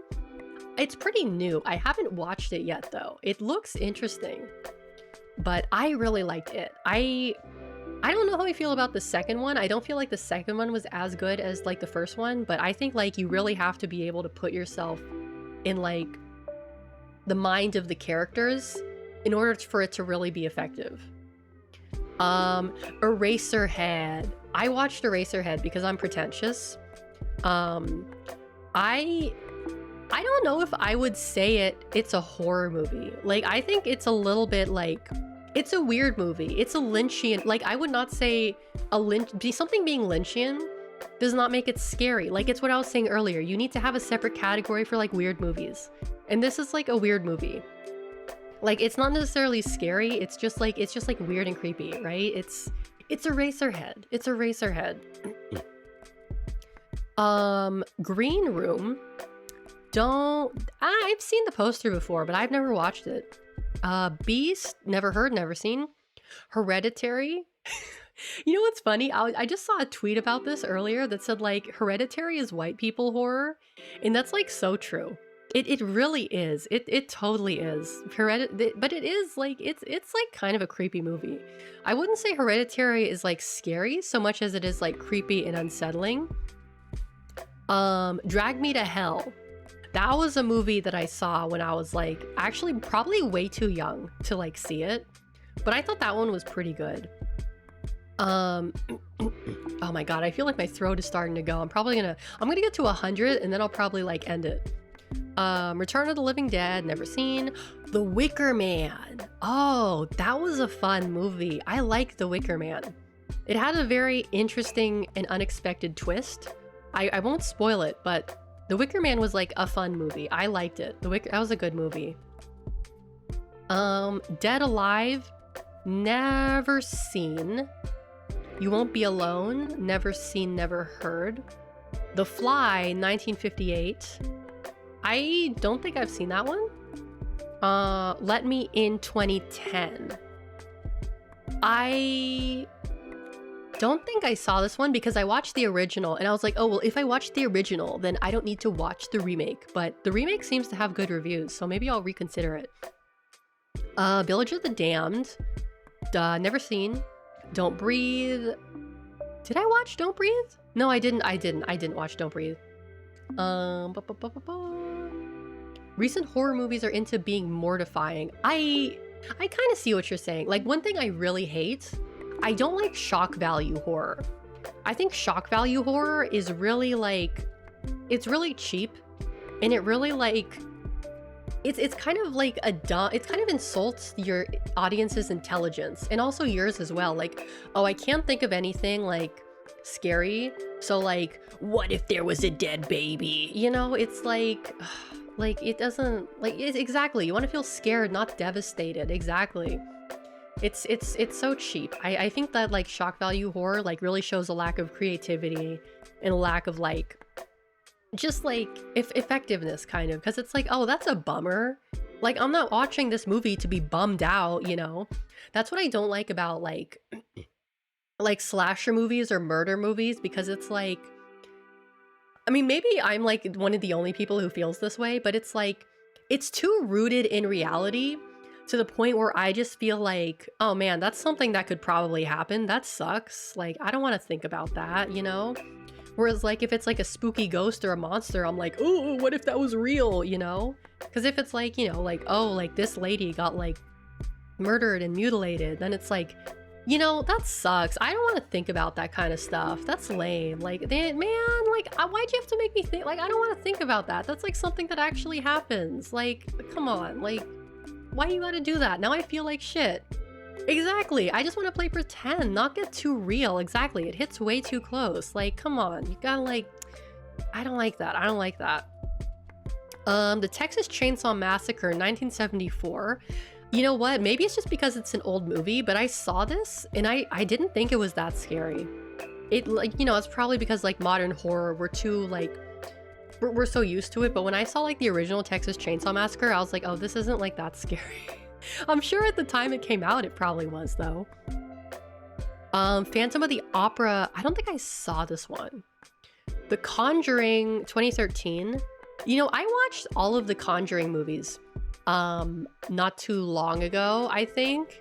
They're all like not really that good, but they're not really like, they're not really poorly produced. They're like decently produced, but they're not really that like, they don't really say anything, right? They're just kind of like, oh, here's a thing and it's the ghost and it's the demon, and it's like, okay, like that's cool, I guess. Cat People, 1942. Never heard of it. Horror of Dracula, don't know it. The Blackening, never heard, never seen. Grindhouse. I have heard of it, but I've never seen it before. Oh, it's a Tarantino film. Of course it is. The Thing should not be this far down on the list. The Thing should be much, much higher on this list, I feel. The original The Thing, that was a really good movie. That was such a good movie. I love The Thing. Really wonderful movie. John Carpenter, amazing. We love it. Last Night in Soho. I've heard of that one, but I have not seen it. Oh my god. I think I'm gonna, my voice. Ugh. I've been talking for almost like 3 hours. That's a record for me. Usually my Zatsudans last maybe like an hour and a half. So I feel like that's pretty good for me, I think. Yeah, I think I'm probably gonna end it here because I'm like, I need to rest my voice.